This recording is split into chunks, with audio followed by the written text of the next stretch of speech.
as presented. Okay, any discussion? All in favor? Everybody? You have an echo. Watch her. Okay, that was me, sorry about that. Okay. Okay, recognitions. Recognitions. Should I give it back to you? Yep, I've Okay, got it. okay. Jay's come on up here, Should have right on man time. of the hour. We appreciate you being here. I know it was kind of a tight call for you to be here tonight. Just go in, yeah. Just got back into town and made your way here. We've got the state champion at the 1600 in track, and I think you got second place in the 1800, so or the 800. Yeah, 1800 is not a thing. Okay, we're gonna take a picture, but we just wanted to congratulate you. Yeah, people win at state every day. It's a pretty big deal, and we'll make it pretty painless on you tonight. We're gonna congratulate you, and then you can enjoy the rest of your evening. But you've also got this recognition point on the board for your excellence and your accomplishments. So if you don't mind, we're gonna take a picture here. It looks like we can. Photo op.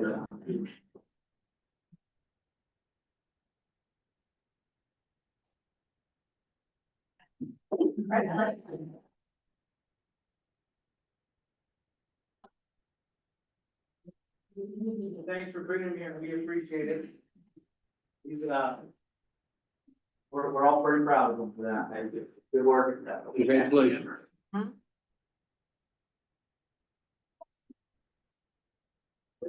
Okay. I can do this right now, don't you? I Oh, mean, it's not on the agenda. why don't we go public? Okay, let's do that. Okay, public comments first. All right, I'm gonna read something here real quick and then we're gonna get started. As we enter the public comment portion of the agenda, there are a few guidelines to be established to ensure our meeting is conducted in an orderly and efficient manner. Each speaker will be limited to a 5-minute presentation. Please be mindful of our board clerk, Melanie, over here on the end, who will monitor the time. Public comment is an opportunity for the board to listen. It is not intended to be a question and answer session or a debate, and the board will not typically respond to comments right now.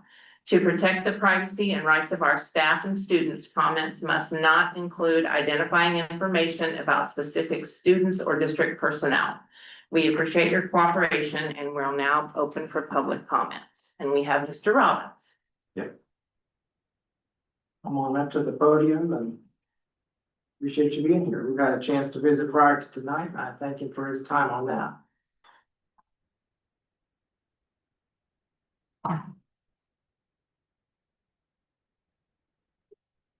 Hello, my name is Kyle Robbins, resident of the district. Had the opportunity to have a conversation with Superintendent Mr. Ward. I thought overall it was a positive and I appreciated the conversation. We spoke, I think, pretty close to an hour. And, you know, kind of got to go back and forth a little bit and hear different sides, and, you know, I appreciated his time.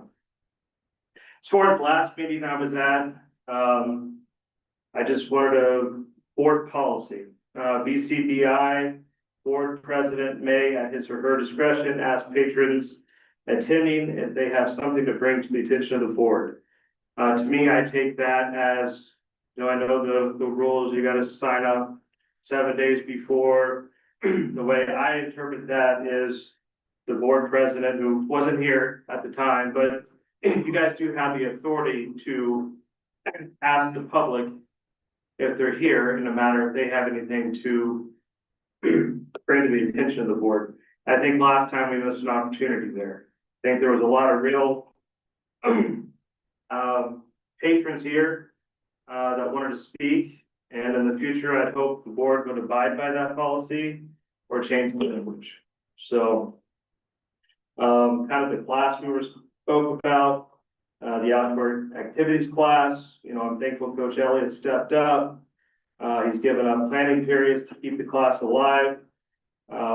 It really speaks to his resilience and dedication to our students, you know, moving forward. We have 250 students who want to take a class. And I hope we can make that class available and move to a full-time position with that class.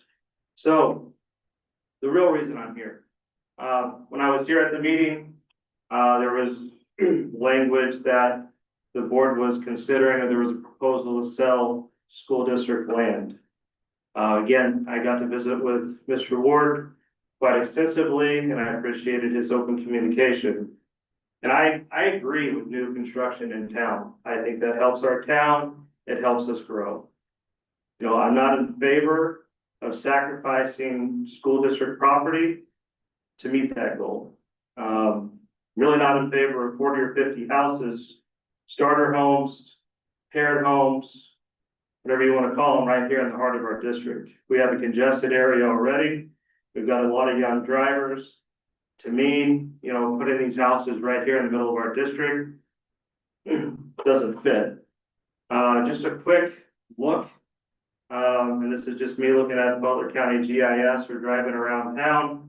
And we spoke about Stone Lake, 36 empty plotted lots. The owner is a developer out of Wichita.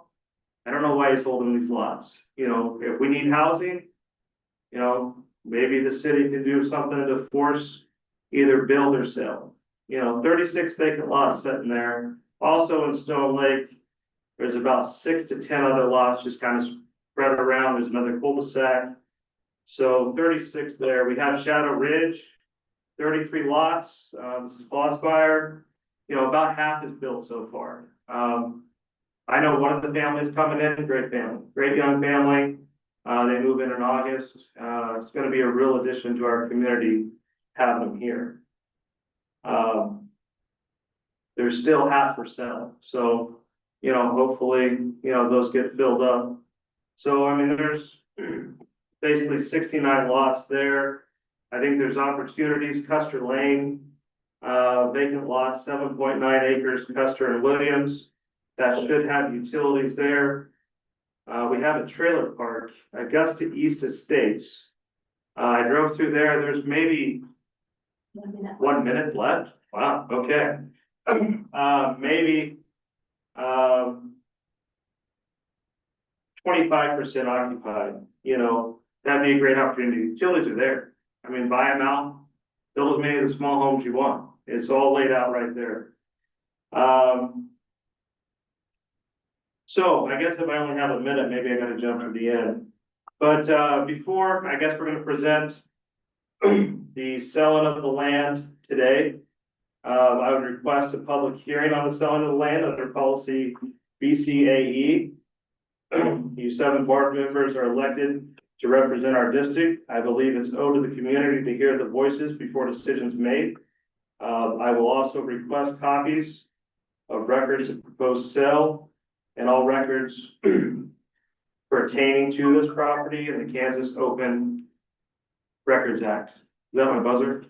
Okay, well, It's okay. I want to go ahead. Finish up. Finish up your thought, Oh, okay, well then maybe I'll jump back. but don't jump too far back, please. Yeah, I'll speed it up, I'll speed it up. I'm trying to be more gracious this week. So I've outlined a few. There's ground at Ohio and David that just sold. Yeah. You know, pretty tight lipped to what's going on there, You might I've hear heard about some it, you whispers might hear of- about it this evening. what could go in there. I think there's been poor decisions made in the past on our district. We've had plotted additions that are now single family homes. 25 plotted lots at the Greens of Willowbrook. I've got, we've got a builder in town. I guess I'm not supposed to name names, but when he's tearing down houses at a high speed, throwing up duplexes, I mean, we have housing. I've talked to realtors. I mean, we have houses setting. We have lots setting. So for me to give up a district asset like this, and I know it said opportunity, I get it, like, I mean, it is, it's an opportunity to bring kids in. I think the biggest factor we have as a county is taxes. I mean, time and time again, I hear Butler County and their taxes. You know, families can't move here if they don't want to pay the taxes. My house. Crazy how much I pay in taxes, but where I'm gonna live, so, it's where I wanna be. So, I made the request. I just don't believe selling the land is a great idea. I could be the only one that stands on that, you know, everybody in town may think it's a great idea. But I do believe there should be some public information out there. I do feel like we should have some feedback from the public before we make the decision to sell ground that's right here in the heart of our district. When we have other opportunities around town. And again, I think new construction would be great. And the price point, under 200,000, 3-bedroom, 2-bath. I couldn't build it for that. It's pretty I know. damn crazy. But there's also opportunities in town where they could do the same thing, and it doesn't have to be here in the heart of our district. So I appreciate Thank your you. time. Thank you very much. Thank you very much.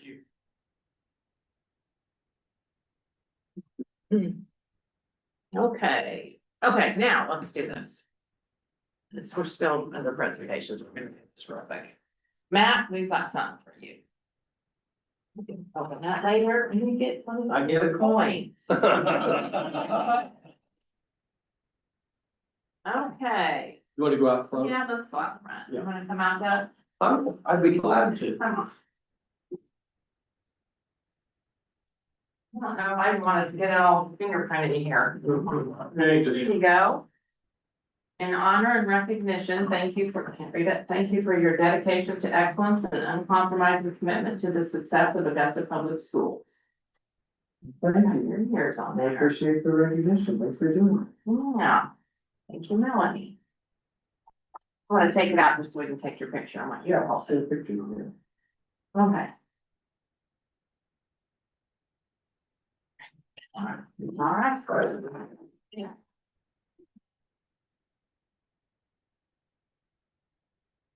I appreciate the sentiment behind that.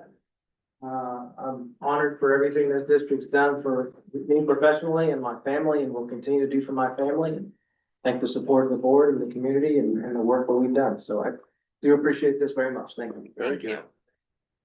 And anybody, there's snacks and cookies and stuff back there for everybody, so you guys can grab some of those if you want to. Okay. Okay, next up is listed as a presentation, but it's more of an introduction. So Ashley, you're welcome to come in. She asked if she could introduce herself to you. So I jumped at the opportunity to accommodate that. So thank you for being here to meet in person, even though it's been announced to them through digital communications in our office. But yeah, welcome. Yes, I just wanted to meet you all and put names with faces. Ashley Robertson, I'll be at Lincoln and I know I'll be working with you all. And I just wanted to introduce myself. So anyway, We're thank glad you. to meet you. We're very excited to have you. Thank you. Since you come all this way, just tell them a little bit about your educational background.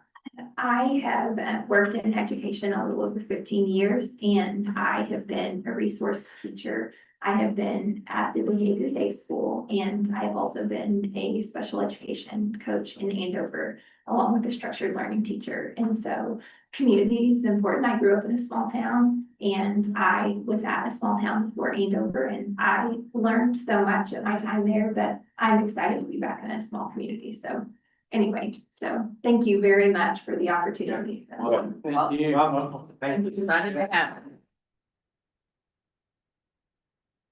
Yeah, good one there. Me too. Okay, consent. I would like to move that the consent agenda be approved as presented. Second. Okay, any discussion? All in favor? Everybody? Okay. Bond update. Lauren is here from Simpson today.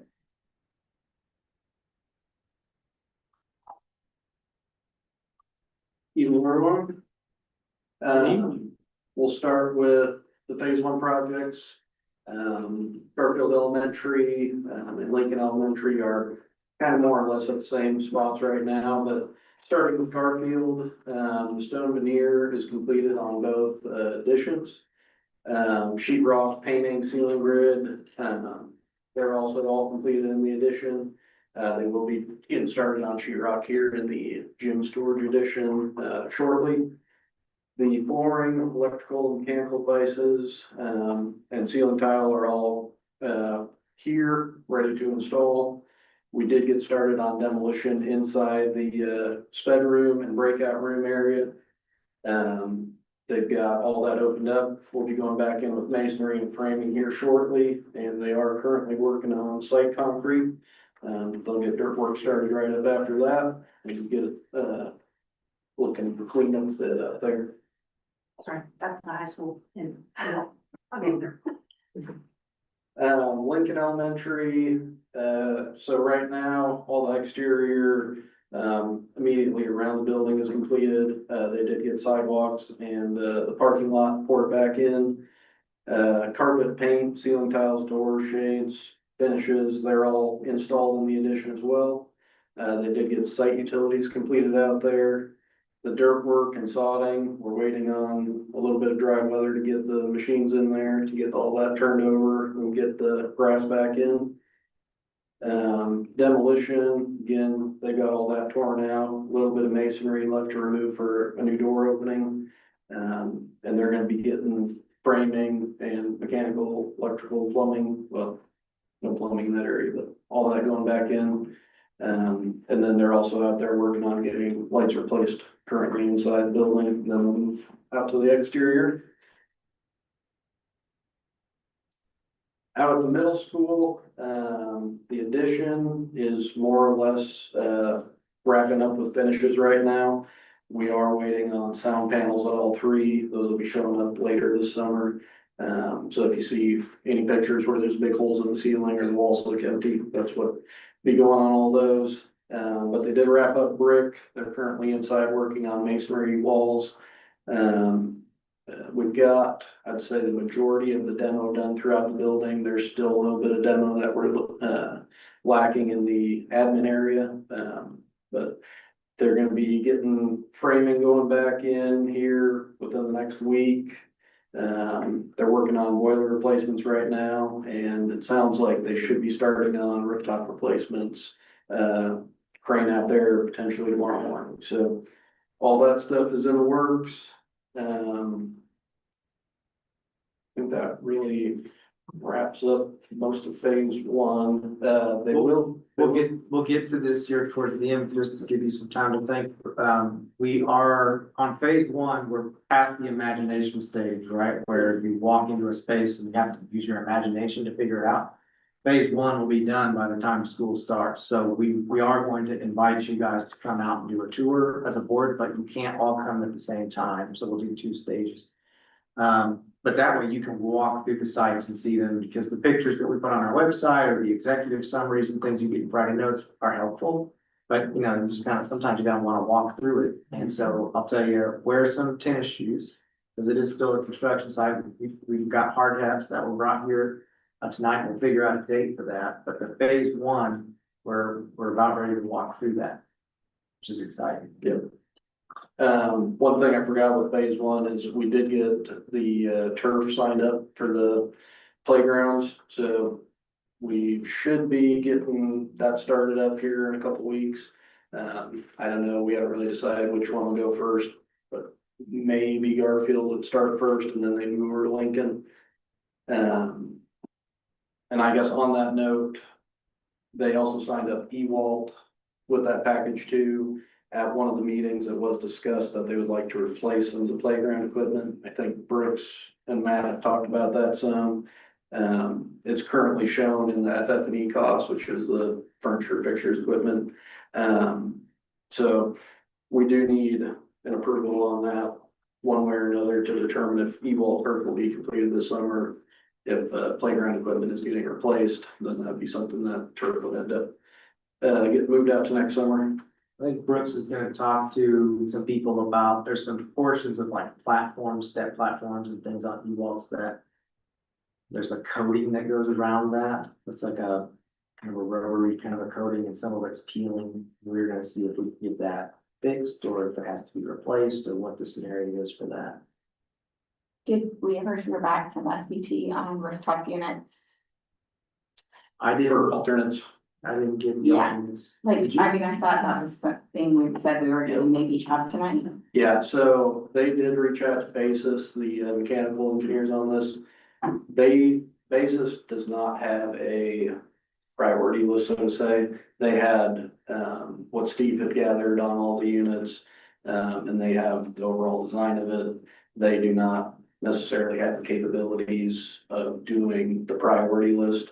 We do have a couple companies that we can reach out to, if that is something that we want to pursue. I know Ewalt especially is one that is needing some alternate rooftop replacements taken care of. But Is that something that maybe like Cruise or somebody could do and come out and check them out, or? yeah, Cruise, I mean, CM3, they're doing a prime, I think a lot of the bond, I think they have the capabilities. We work with a Yeah, commissioning agent that would probably also have capabilities of doing that. And it is something where, signing up someone like that to do some of that, it will give you that priority list as far as what needs to be done right now. Some of them can also tell you that this certain rooftop unit has capabilities of doing a refresh where you're only replacing compressors or certain pieces that may extend your life, 5 years instead of limiting it along 1 more year. so how would we get that process started? I think Brooks is gonna discuss that a little more with you on Thursday at the OAC meeting. Okay, I just talked to him earlier today about that, and we have some ideas, so okay, good. does that answer? Yeah, I feel like, not like you, but I feel like the ball was a little bit dropped on that, like Matt asked for it a couple different times, Yeah. so a little frustrating, but. Yeah.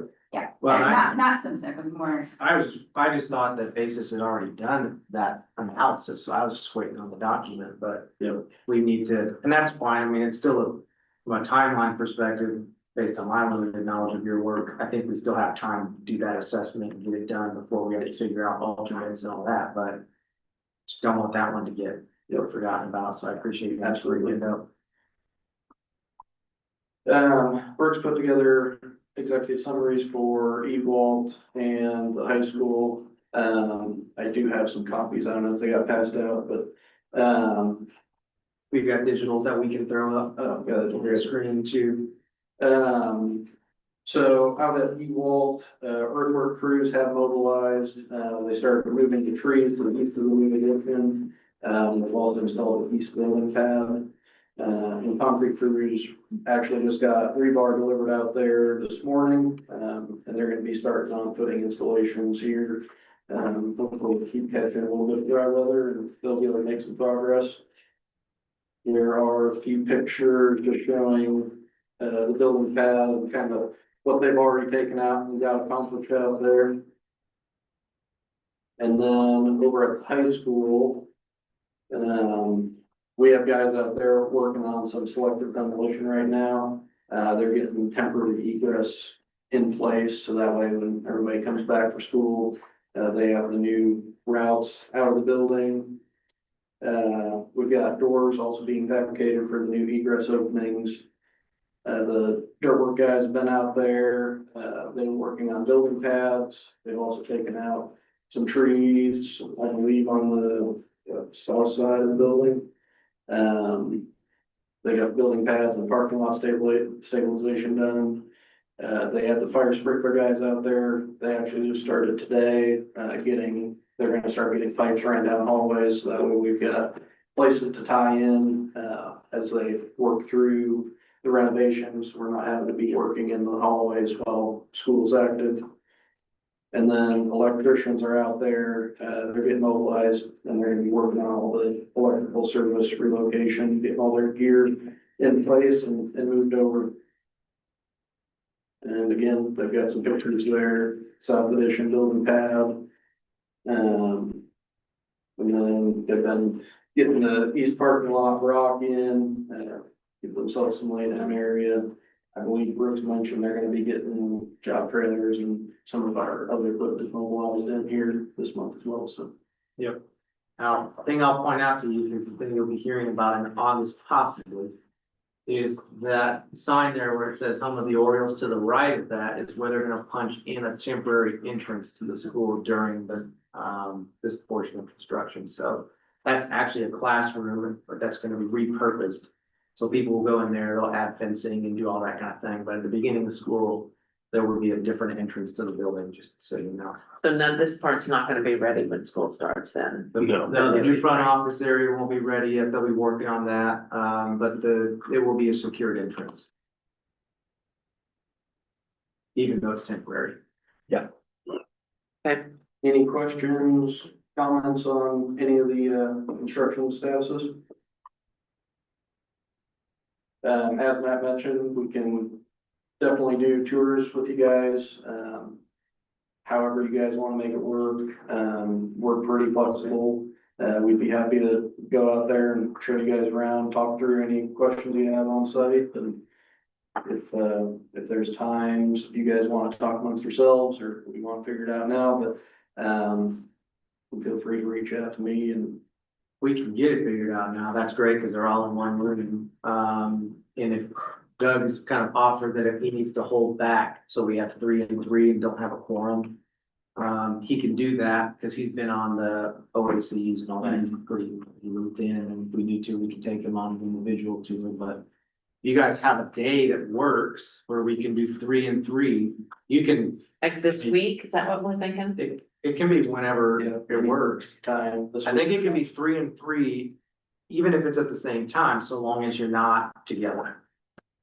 So. you- So could we like go in different groups, maybe want somebody take some of us and somebody take another group and we can, Do you have 2 different people to do the tours? We could probably make that work. And will you, I mean, if you have the site superintendent at each site, then they can get themselves to the building. You know, Melanie and Janet and I, or whoever can work on just who goes to what building in what order, just to make sure they don't overlap and have an unofficial board meeting accidentally. As people do. yeah, Well, I mean, accidental meetings. legally defined as, not that that's what they're doing. I know. So you guys want to have any time this week? Are there some dates that? Wednesday's my most flexible day this week. You work during the day, you. Daryl? And Daryl, both of you work during the day, right? What time is your crew typically there, your super? Superintendents are usually there till about 4 p.m. We get started out there about 7, maybe a little earlier. I have an 11 o'clock Wednesday, but I'm free for the rest of the day. I can do I bet you could, Same. 7.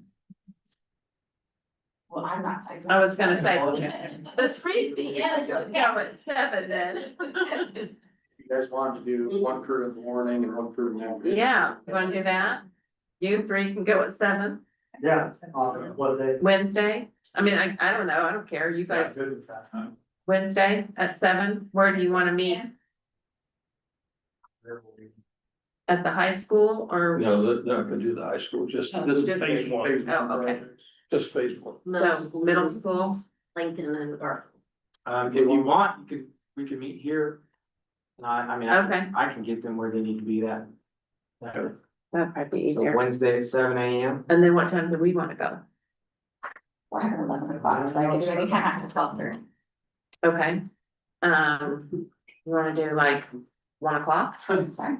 1 o'clock Wednesday? Are you available to do that? 1 o'clock Wednesday? 1 o'clock. Yeah, I have a meeting with Audrey, but I'm sure she'd be okay with me switching it. Okay, well, we'll And I meet don't even here. know if we need to meet for that. So let me send Daryl, Okay. Brent, and Amy. Yeah, I'm fine. Include a invite for 7 a.m. Wednesday, June 10. We can meet at the district office for both of these. The next one is 1 o'clock. 1 o'clock. Clock. Sorry. Yeah.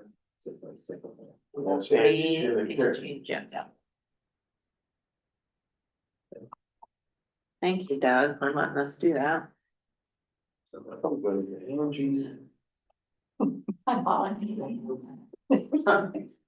Yeah, I gotta see if I can find some tennis shoes. 1 o'clock, Wednesday the 10th. Yes. Meet at the district office. Right, Jordan, I think we got that done. Okay, Thank Is you. that normal, is it, so towards the end of the summer, Is it normal to let the public come in and see the new stuff? I think it's up to us. I mean, I don't know why not, if it's. I just Once if right it's now, I safe. don't know if anybody. Not right now. Fences down and it's Yep, open once we access. have Kansas State Fire Marshal approved. Yeah. Yeah, Yeah. I got the clearance there. we can have kind of a open house. Yeah. That's what was happening, but they. Yeah, oh no, I think that lots of people would like to see it. Once all the fences are down and fire marshal approval. Or we could do some sort of open house or Yeah. whatever at some point. Yeah, once we get past the hard hat required stage. Should be good. Mhm. Very good. Okay. Thank you, guys. Thank you. Okay, district property sale opportunity, first read. District property sale opportunities, so. You know, this is sort of a convergence of things for me, this again, and when I talked to Kyle, I said, this is just my recommendation. Ultimately, it's board's decision, that's kind of what I'm done with it, but. When I look at kind of what we've been trying to do, a lot of the things that we've been trying to do have been trying to focus on, you know, school improvement, but also enrollment, focus areas and things like that, so. I think what's gonna happen, and I already know because I was in some sessions this past summer at a conference, there are people who are just now realizing, oh no, where are all the kindergartners? And that's because 5 years of historic birth rate decline is hitting them now. And so that's something we've been keeping a good close eye on for quite a while. So that's an issue. We've tried to mitigate that with virtual programming for Castaway Net and to keep people from leaving the district for virtual programs. That's one of the efforts that we've made. The bond is another effort that we've made to try to modernize our facilities because as you all know, the rules around non-resident students, et cetera, have changed. And so there's more options for families when it comes to public school settings and for us to be able to, I think, maintain operating at a high level and recruiting students and families. The school system, I think, is one of the biggest drivers of people moving to a community.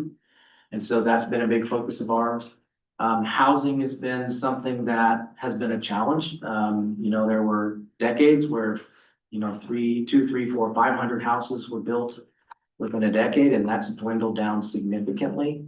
And so currently, there's just not a lot of options. Our new superintendent's finding that out as she's looking for a home in the community right now, struggling to find that. The increase in housing costs have contributed to that. Another thing, it's a good thing about our community is we're an aging community. That's not the good thing. The good thing is because. Yeah, sorry. Good thing is people want to I stay. find it to be a good thing. Yeah. People want to stay here after their kids have already finished with their public school system. And they remain in town, so those homes no longer bear children from the school system, and then you compile that with declining enrollment and lack of available housing. That creates a real significant challenge, and there's gonna be communities who are gonna get stunned by that in the next year. I think we've been trying to plan for that as much as we can. We can't change birth rates, and up until now, we haven't really been able to do much about housing. Other than work with RHID programs and things like that from a tax-based perspective. This is ultimately the first time that the district has some authority to be able to make something happen related to housing and to be able to have some influence into what type of homes are considered. And what I think, if any of you have family members or friends who are in their 20s or early 30s, a starter home is not $300,000. And so it's very difficult for young families to find access to homes. Augusta does not have a substantial amount of townhouses or a substantial amount of apartments or any of those entry-level properties, although there's some. So one of the things that this plan kind of commits to is trying to bring in younger families into the community, trying to build residences in the community. And then a byproduct of that is, of course, some enrollment benefits, some tax benefit, et cetera. So I do agree with Kyle that there are open properties that are out there that are undeveloped. And we've known that, and they've been undeveloped for decades, and we have no influence over those properties, unfortunately. I would love to see those developed as well. I think our community is one that people want to move to if there's places to move. I think, the other thing about kind of where we're at on this is you kind of get to at some point a fork in the road. So, you know, when Kyle and I were talking, well, could that property be used for something else potentially? And yeah, I mean, probably so. I don't know what that is. We didn't talk about that. I don't know that either of us had an idea necessarily. It's just the what if kind of conversation. And so when I process through that, I think that's got some merit. What can we do there? So if you do build something school function wise, you know, generally that's gonna cost money to do. And then you're gonna have to buy equipment for whatever that facility is, and then you're gonna have to staff it. So that's a long-term investment and ongoing funds. And maybe that's what's best for kids. I don't know. I mean, you can only make decisions based on the information you have at the time. I think my personal, where I'm coming from is the superintendent of the school district is, the facts that I know right now are enrollment's going to continue to be an issue. Housing is going to continue to be an issue in the community. And if we were to proceed with housing, it would be a revenue generator in perpetuity. So rather than costing dollars and cents, it would generate revenue from both an enrollment perspective ongoing and from a tax revenue generation ongoing. And right now, that property, I think we've been cutting the grass for about 30 years, is what we've been up to over there. So I understand there are different sort of positions on this and different values that come into play. But just me having spent a lot of time looking at the landscape of what's coming our way in the next 5 to 10 years, there's hard times coming. And I think this has a better impact on the community and the school district going forward than any other options that we have with all known factors. So basically the option is, you know, is this something that the board wants to do? One of the benefits to the property is that it already tees up to utilities. So from a developer's perspective, it's one that is of interest. Although there's not a lot of developers coming into Augusta right now, so you almost recognize this is an opportunity, which is why it's worded that way on the agenda. So we have two of the people here that work on the project. The Shigleys are here. Mark McCollum is the local gentleman as well, who's also involved in this project. And so what you should have in front of you is some contract language for you to review that I should have a copy of too. I've got a digital copy here. And, you know, I've been kind of trying to share some of the contract drafts with you guys. We don't have a final copy yet. We're still going back and forth a little bit. But when I sent the last copy to the board for review, just to give you an update on where we're at, Angie had asked some questions, and so I forwarded them on to legal as far as, you know, what happens if the deal falls apart, kind of a thing. Does that property go back to the district, et cetera? So there are some protections that are in the contract language that basically says that if this sale occurs, it's for the intended purposes within the contract, which is residential homes to fill up that property. So there is quite a bit of that. You also have sort of overlays, what they call it to me, where it shows you sort of what that could look like from a housing perspective. They'd have to put in some roads and things, but essentially you're looking at some single family homes, and these would be patio homes or slab homes. I'm not sure what the correct term is there.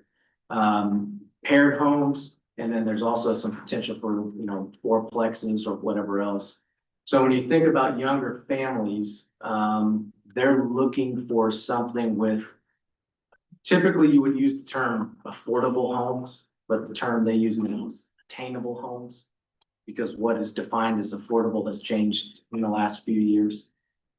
So that price point is something that we're interested in from the perspective of community needs, et cetera. And so basically this is my recommendation for you guys to consider. That'll come back to you in July. And then you can take action on it then. And we do have a gentleman here from the development company that can share or answer any questions that you might have related to this conversation as we move further into it, into the July board meeting.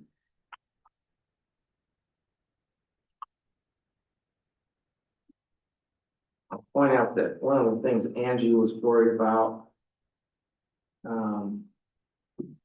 So property purchase sale says seller shall and buyer shall purchase the property under the terms described in this agreement. And so then it goes in and kind of talks about, you know, what the property would be used for. So essentially, if the property isn't developed for the purposes with this, in this agreement, platted and all that kind of stuff, then essentially the deal falls apart, is what our attorneys have told me. So that it doesn't become something else that it was not originally intended for when the sale in theory takes place. So the sale wouldn't close until construction began? Well, there's a 1 year, you guys go up to the podium, there's a 1 year sort of timeline, because they've got to go through our HID process and all that kind of stuff. So there's a sort of a 1 year time clock on getting some of those things done. So it's really not a rushed job from their perspective, but with this being my last board meeting, I wanted to try to get any language as close to complete as possible. So that the incoming superintendent didn't have to pick that up, you know, from her first day on the job. So it would close prior to construction. So it would all be done once we find that the city can approve it as residential for that type of usage. The type of structure for making sure that it pays off for everyone. Once that is through, then it would close and then we move forward, actually putting in the roads, the infrastructure, and then moving to housing. Construction. That's the RHID. Yeah, We have to make sure the RHID is in place. Right. And once that's done, then it moves up rather rapidly at that point. As you're developing it, are you looking at using any other like grant funded opportunities like NIH or the other one, like, is your project dependent on those other programs or only dependent on RHID? RHID would be the main one. We're gonna look to use them if we can to help bring the prices down to make it more accessible to more people, but if we can't be awarded those in the time period that's allotted for them, then we'll move forward. Okay.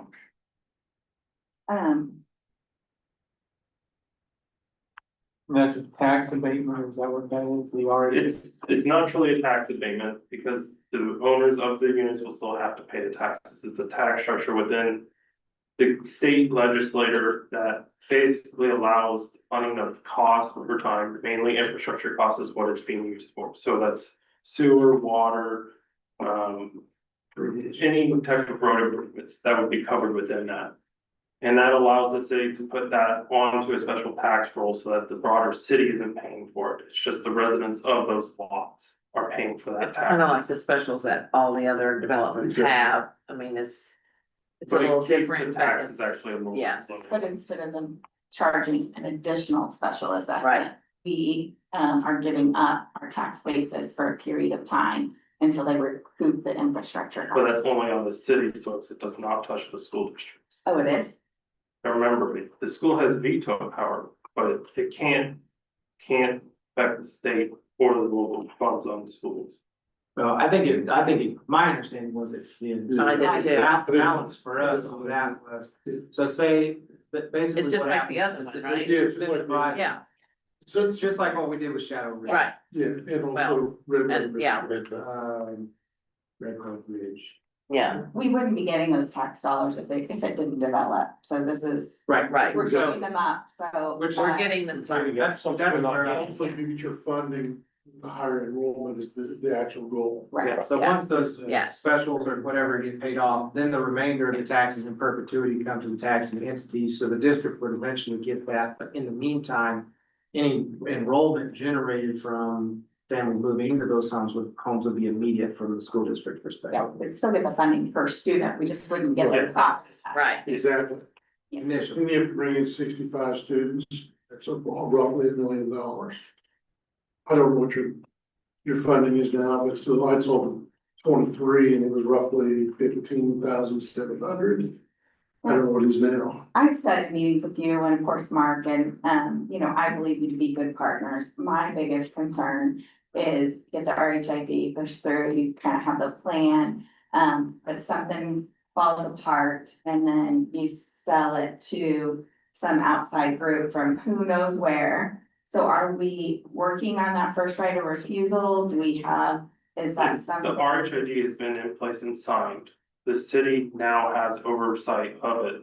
And that contract, usually called a developer's agreement, have language that explicitly states that the city has to approve of the final buyer after we intend to sell. If, We go, but we see no benefit in us selling. Yeah, Right, but but I'm just, something. if happens something that comes month up, or, you know. yeah. if something comes up, the city has a say over it, so there is not. And the RHID would be in place before we Exactly. get to that point, so then the city's gonna have control over it at that point. The RHID. Right, but the city's gonna have to. Not the school district. Right. And so that's why I'm asking is, do you Well- think we can get a first right of refusal So put you within? want that? an agreement, so after it's been closed, because the. Yeah, because it'd already be closed. Right, They did be. So you want an agreement to come back. You know, I mean, I don't know that we would ever wanna do that. but I it don't know would if that give would, us- I don't know what the benefit would serve, because you guys aren't developers. We, at that point. Yeah, we still want it developed and the You city, still want Right, but development. then we could choose who the new developer that came in would be versus giving that power to the city. only if we buy it back. Only if you buy it back. So I that's don't why I know, said but first. can right we of buy it refusal. back though after the city, I mean, that No, would it's be not- up to the city, not them. No. But so is this, let I me, think we're getting way off in the weeds here. well, let me try to I clarify. know where you wanna go, but I just want, I understand what you're concerned about. I truly do. Is sort of the marks on my, you know, to move forward in every capacity way to do this. Because we both believe that in this community strongly. Right, And so there's absolutely no benefit to go through this whole process of, you know, if it's your guys' decision, how you want to do it. Well, I'd have to give a mark and see if there's, how we look at that, but once it's sold, you really don't have a contract, it's a real property. It would have to be a second contract for a first right of If you refusal. do, Right, so I think it is an example of what you might be worried about if homes start being built and are not completed in the total phase out. And then say there's 5 acres of undeveloped because something happened, would the district have the first right of refusal for the purchase back of that? Is that a scenario that you're thinking about? I was just thinking, I mean, to me, it's more, you know, there's a lot to just getting the plan together, getting the zoning done, getting the, you know, infrastructure kind of outlined, all of that. And I mean, just full disclosure, I was involved in the original Shadow Ridge. And went through that whole process, we're the one that found Klossmeyer, all of those things. And at the end of the day, we didn't get MIH, and so they came to us and said, hey, can you do it without MIH? We said, no, like, we couldn't make that work. And so from there, they asked if we would relinquish that to Klossmeyer to let him, so that we didn't halt progress in Augusta. Right. And I said, absolutely. And we went through, and Klossmeyer's been a fine partner, whatever. They ended up getting all the grants, which is fine, but I'm just saying, if something were to happen and you get to that point, you control the contract, RHD's gone through. I mean, there's a lot of value in that. So someone from Wichita could come in, I don't want to say names, but someone that maybe, we have experience in not being quite as good of a partner. And the city could decide, we could not, like, that's why I'm saying first right of refusal. So then we could buy it back. And then we could choose developer. So that'd have to be a second. Yeah, it's a second Agreed. contract. Yeah. But that would also have to bring out some clauses to unroll the RHID as well. Right. But the RHID transfers, the RHID is connected It to. can, the but link. Well, usually, when you pull it out from that, you'd be pulling it out of the RHID district. Because you'd have to be pulling it back into the school district. because the school district would own it at that point again and go back to a non-tax stage. Okay. It just, Well, so when we were originally looking at it, and we tried, you know, when I was on API, we tried when we looked at Shadow Ridge. We at one point were talking with the city about identifying several RHID eligible districts. So that it would be easier for developers to come in and say, okay, this is RHID eligible, this is. So I guess that's kind of where I was at in that thought process, that once you identified it as an eligible area, that it could So make you that have- process go pretty smoothly. Well, you have to go through 3 separate resolutions just for the identification of those districts. And from there, each one has to go through the developer's agreement. So once that has been completed, and now it becomes a taxing entity within the state, you'd have to unwind it to go back to pull it out of it. That's not my original, like, that's not how we were originally. You can do that if it's private, but if you are an entity, you take Right. it back out of a taxing district, Okay. then it's a different story. And you know, you're, Well, that's one of my concerns. I mean, that's just. right now, yeah, one right of my now, the property's not generating taxes. As soon as we take possession of it, it's gonna generate taxes. And that's ultimately, that's the goal, is to create an income mostly. Help the district with students, help the city, and just generally grow this town. And, you know, I'm in favor of development, trust me. Yeah, I And know that. I mean, I believe you all to be good partners. I also have been involved in things that what has come up, and I don't wanna see us, you know, in that spot. Yeah, neither do we Yeah. either, so. So we can move on from that conversation, I have no question. So on this, overlay that you provided us, because I hadn't really thought about Kyle's comment about the traffic on Augusta Avenue in front of Ewald. So it looks like you have two areas of egress. I assume you're putting a road in here.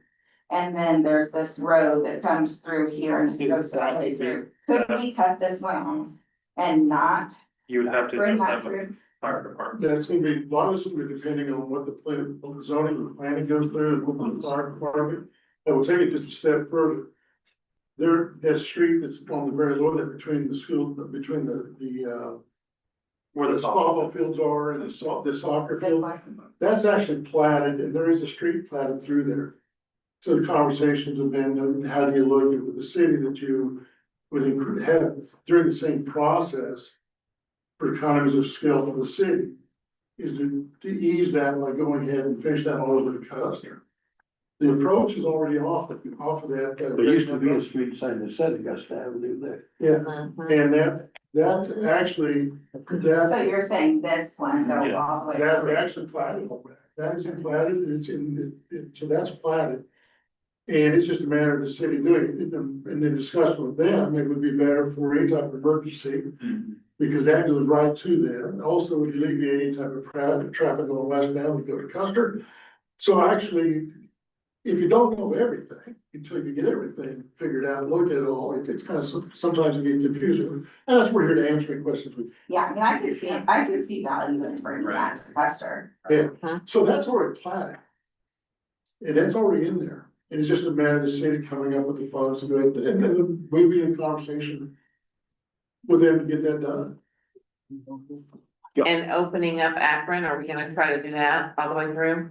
Is that from that side street? Yeah. Yeah, this one here. Yeah, that's dependent on the fire department and also what the city's view are. If the fire department wants that for fire egress or access within the neighborhoods. I think we're, But Mark and I both agree that we think that's something that we want. Yeah, I think that would help a lot. I mean, that opens up 3 more outlets from that area, if we can get that. City did. May or may not. May or may not want, that's depending on the fire department. Marvin. Isn't there a process too where, once it goes through the city and the zoning planning and everything else, that there's any properties within such and such amount of feet of that Mhm. development get notified for? So any public hearing, so with a rezoning, you'd have a public hearing within 1,000 feet. Right.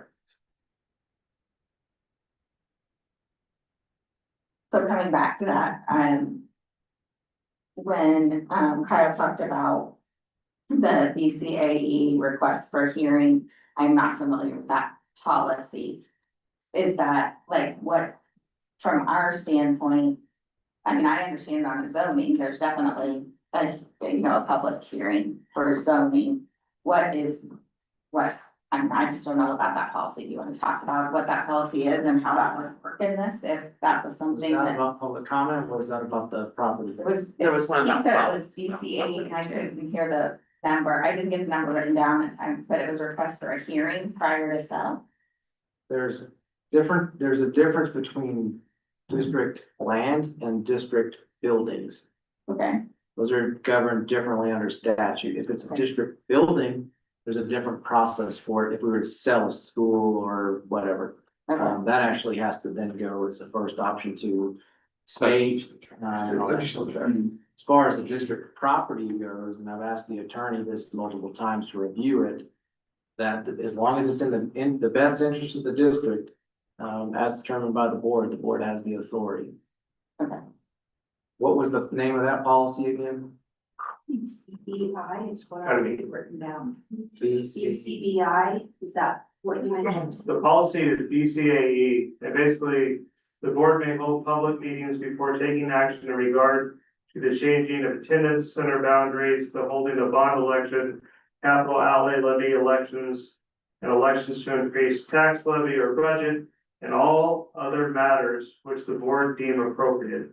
Public hearings will be held at a convenient time suitable. So the all other matters which the board Yeah, deems appropriate. catch all. Yeah. Yeah, but I think the intent of the language of that policy was not this conversation.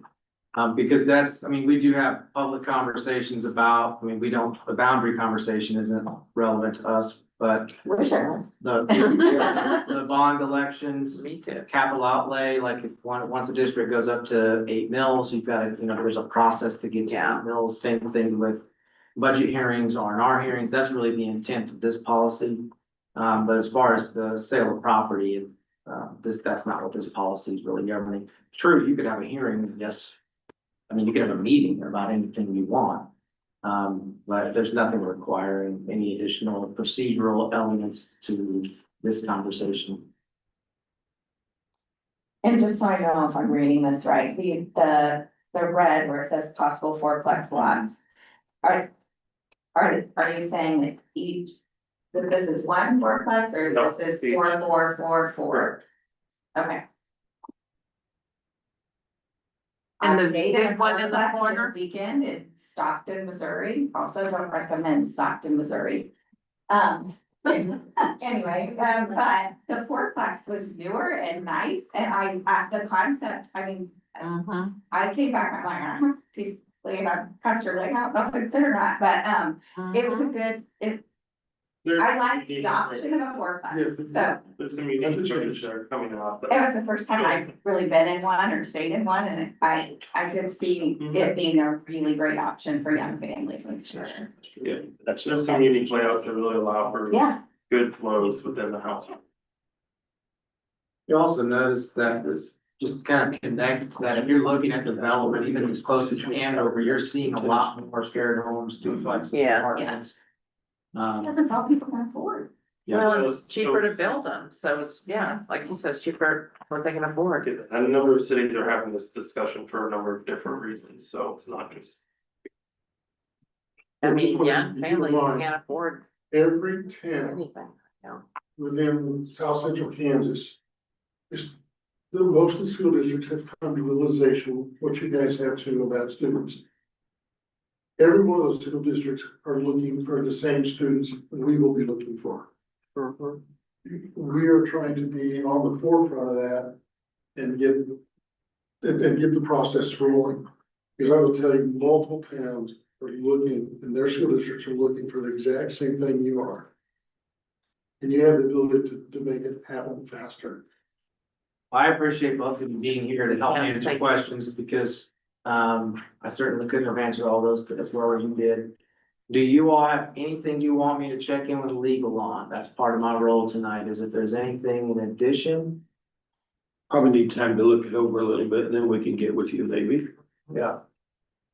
This is largely the same language you've already Yes, used. we've already seen most of it, Yes. Could you, because this is first reading, there might be more people paying attention to this, can you explain what's next? What do we do with it? I mean, the next meeting, you can take it as an action item, you can not take it as an action item, you can change the course of the timeline if you want to, but say that if I was here next month, I'd bring it to you for approval. And then you'd vote on either approving the sale of the land or not approving the sale of the land or delaying and getting more information on any items you need. And then we sign a contract. What do you think the possibility of knowing a little bit more about the roads situation before the next meeting? Probably not very great. we could have a conversation with the city, but once again, this would all be high level discussions of what ifs, you know. I think in our approach with everything we've done with the city, and we're probably the most recent developer in the area. And I am the owner at King, at Davidson, Ohio. And our conversations have been very easy to work with the city and create an image for the city, is what we want to do, create a development that everybody's happy about. And it's a tough thing to do. It is. It's just really tough. So working with them is that it's a kind of a, as you go through the development, it does change. You know, what I originally envisioned there was actually, you know, the owner was able to sit down and say, financially, this is a no-go. What is gonna make sense? And so we have to have those conversations with the city that allow us to get to what's best, and at the same time, they gotta say, all right, can we reallocate funds to do that? And one thing it takes to get development is, it takes about roughly a year to get everything in place and the streets in. Sometimes more. In the case of this road over here, it's taking a little bit longer. But ultimately, the goal is that you work with the city, you work with the community, you create a plan together, and that's the city's responsibility to the members of the city. I am also I don't live in Augusta proper, but I am a school district. We're in the school district, so I think everything that we want to do is for the good.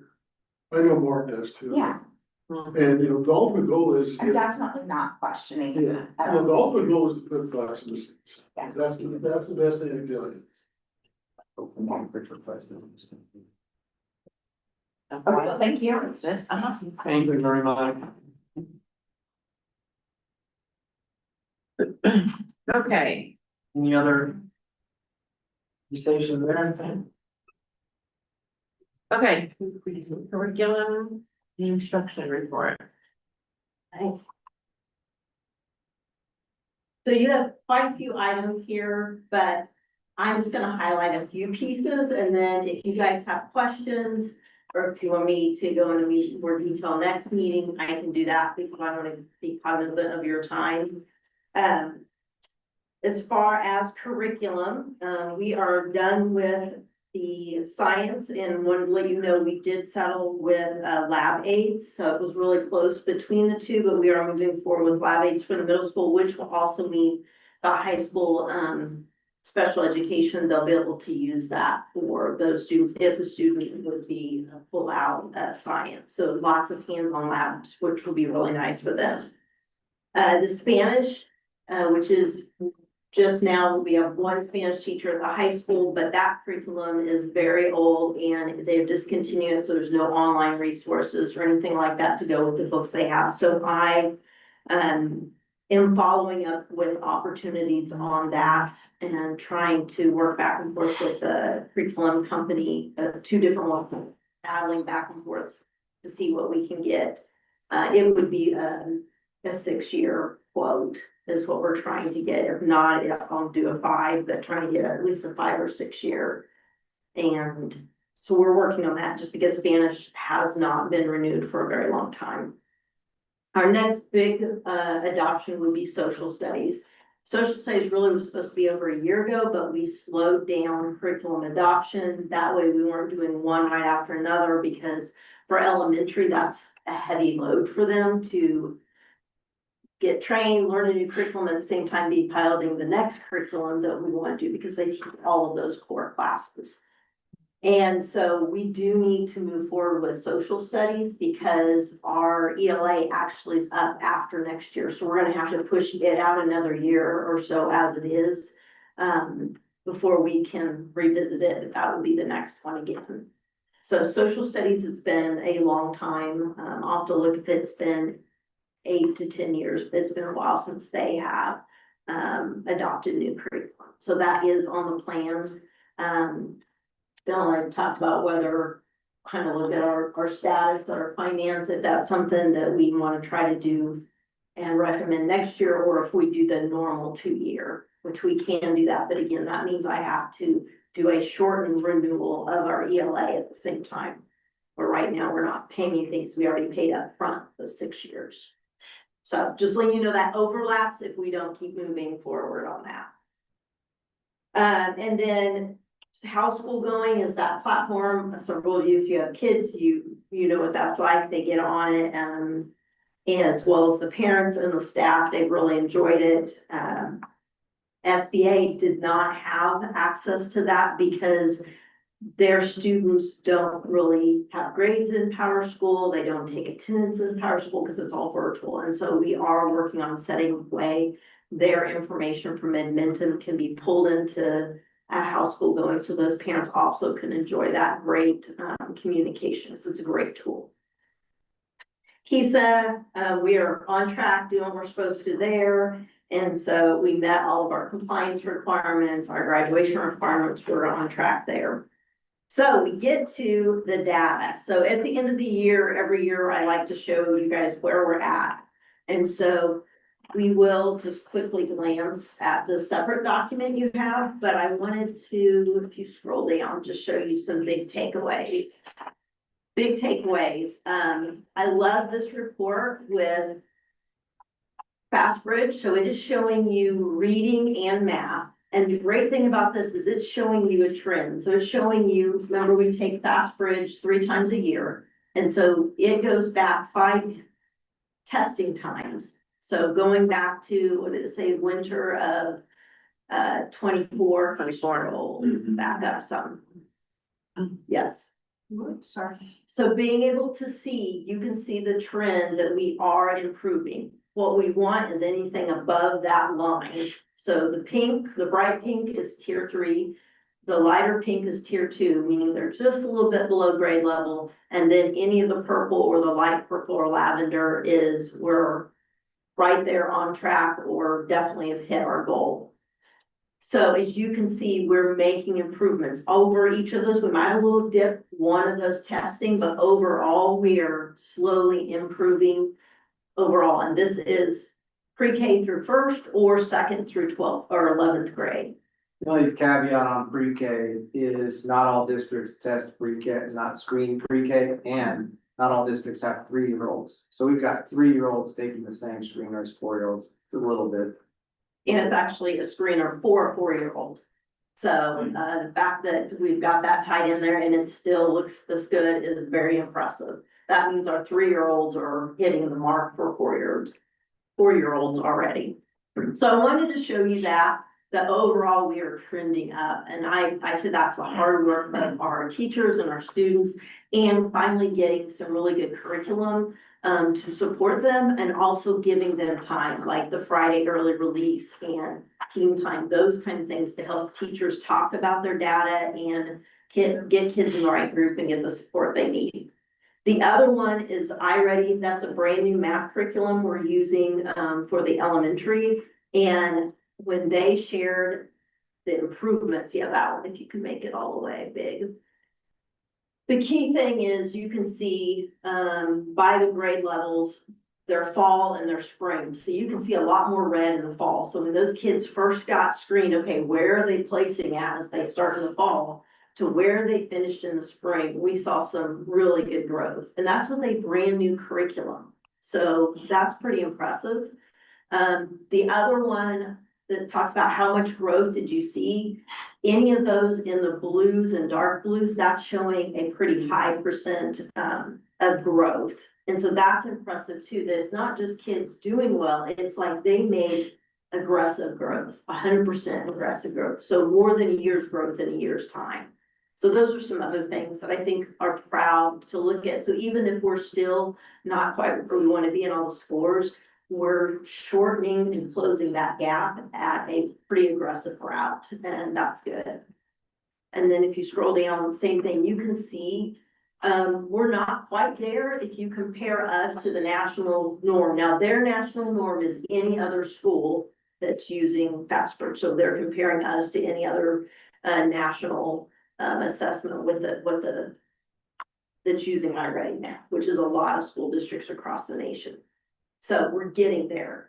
I always say that was a tough one because they're comparing us to other school districts and they've been using iReady for years. And so they've really got aggressive and really raised their scores. So it's kind of a tough thing. But at the same time, this is something we can brag about in a few years because we're going to start closing that gap as well. So I want you to know when it shows the national norm, it's not, it's the national norm of those schools that also use iWriting Math. So.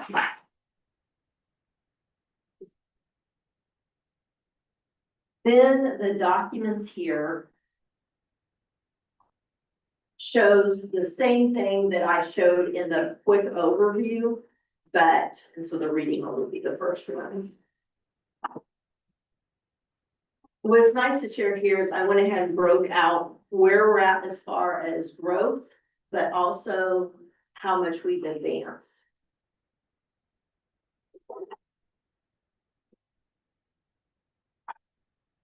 And without going really into detail, that just so you can see where we're at.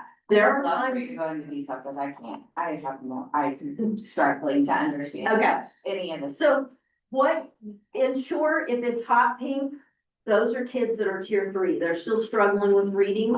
And then when you look at the fall, that F versus the spring, if it's about the same, then yeah, that's still a concern. That means we have about the same amount of kids that were low readers, finishing still low readers.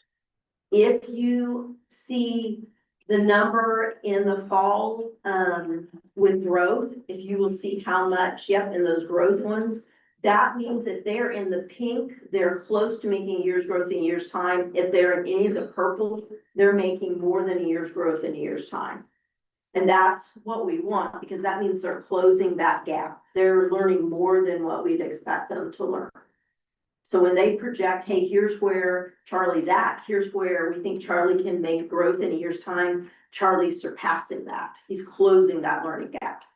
So that's where we really want to see those purple.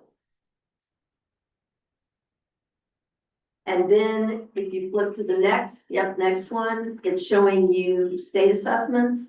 The top line is district.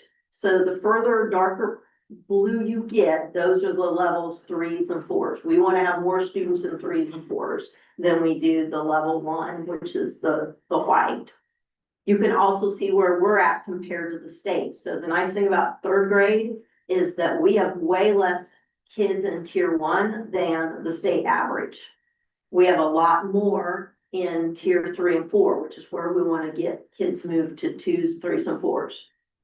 And remember, if you're like, okay, what's the cut? Is a 2 a good? Is not a good? Remember, if you extrapolate a kid getting a 2, you extrapolate that all the way out to ACT, like their junior, senior year, that equates to about a 19 or 20 on the ACT in that area, which to me is pretty good. So a 2 is not a bad thing, even though when you look from 1 to 4, 2's on the lower half. It's still good.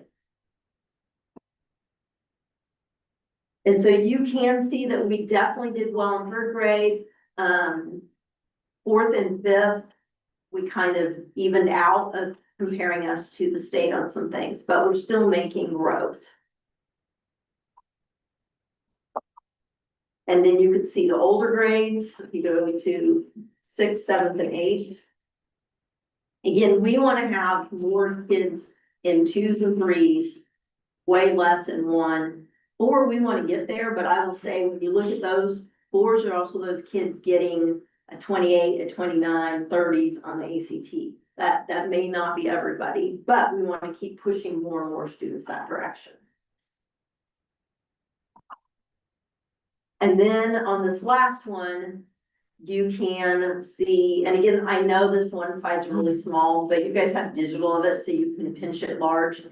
It's just telling you where the kids are at when you break down all of the different reading levels, and what they're meeting. They're on the lower end, so when you look at state or the ACT, we're not as high as we'd like to be. We need to keep working on that.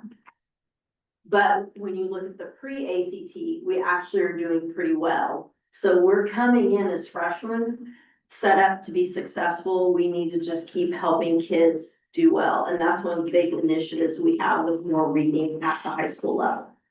Kids need to be spending more time reading to understand what they're learning, instead of it just being verbally told to them. On the pre-ACT, what's the target? Yeah, so the pre-ACT, it's readiness. So pre-ACT literally is telling us what is our kids' readiness to be successful when they get ready to do the ACT. So they compare all of the eighth grade or freshmen and say, okay, here's where they're at now, and if, depending on how they do on this, they should do well when they take the ACT their junior, senior year. So when you see how many, the chart scrolled up a little bit. Because what he wants to know is what the color codes represent. There they are. Yeah. So if they're close to target, on target, look how many of our students are in those different areas. And what's considered well, like? And yeah, we want them close to target or on target. If we have students, and again, this is the same thing twice because that's how I printed out, but if they are getting blues or the dark blues or the purple, then that means they should do well when they take the ACT. So that's what we want. We don't want the need for intervention.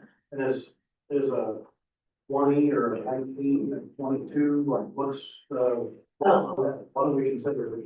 It's on ACT. So it used to be that you needed to get a 21 or better on the ACT to get into colleges. They've done away with that rule, but I always say that's kind of the gauge for community, two-year colleges, tech schools, anything in the 18, 19, 20, sometimes you can get scholarship for them. So sometimes you can get free books or things like that for the 19 or 20 or higher for community. So it depends on what grade they're, so the pre-ACT, the English composite benchmark is a 15. Math a 19, reading 21, science 21. By the time they graduate and complete, they're ready to go to college, when you're trying to get closer to that state average of 20, 21 or higher. So I give you a little bit idea. We're gonna see the same thing with math.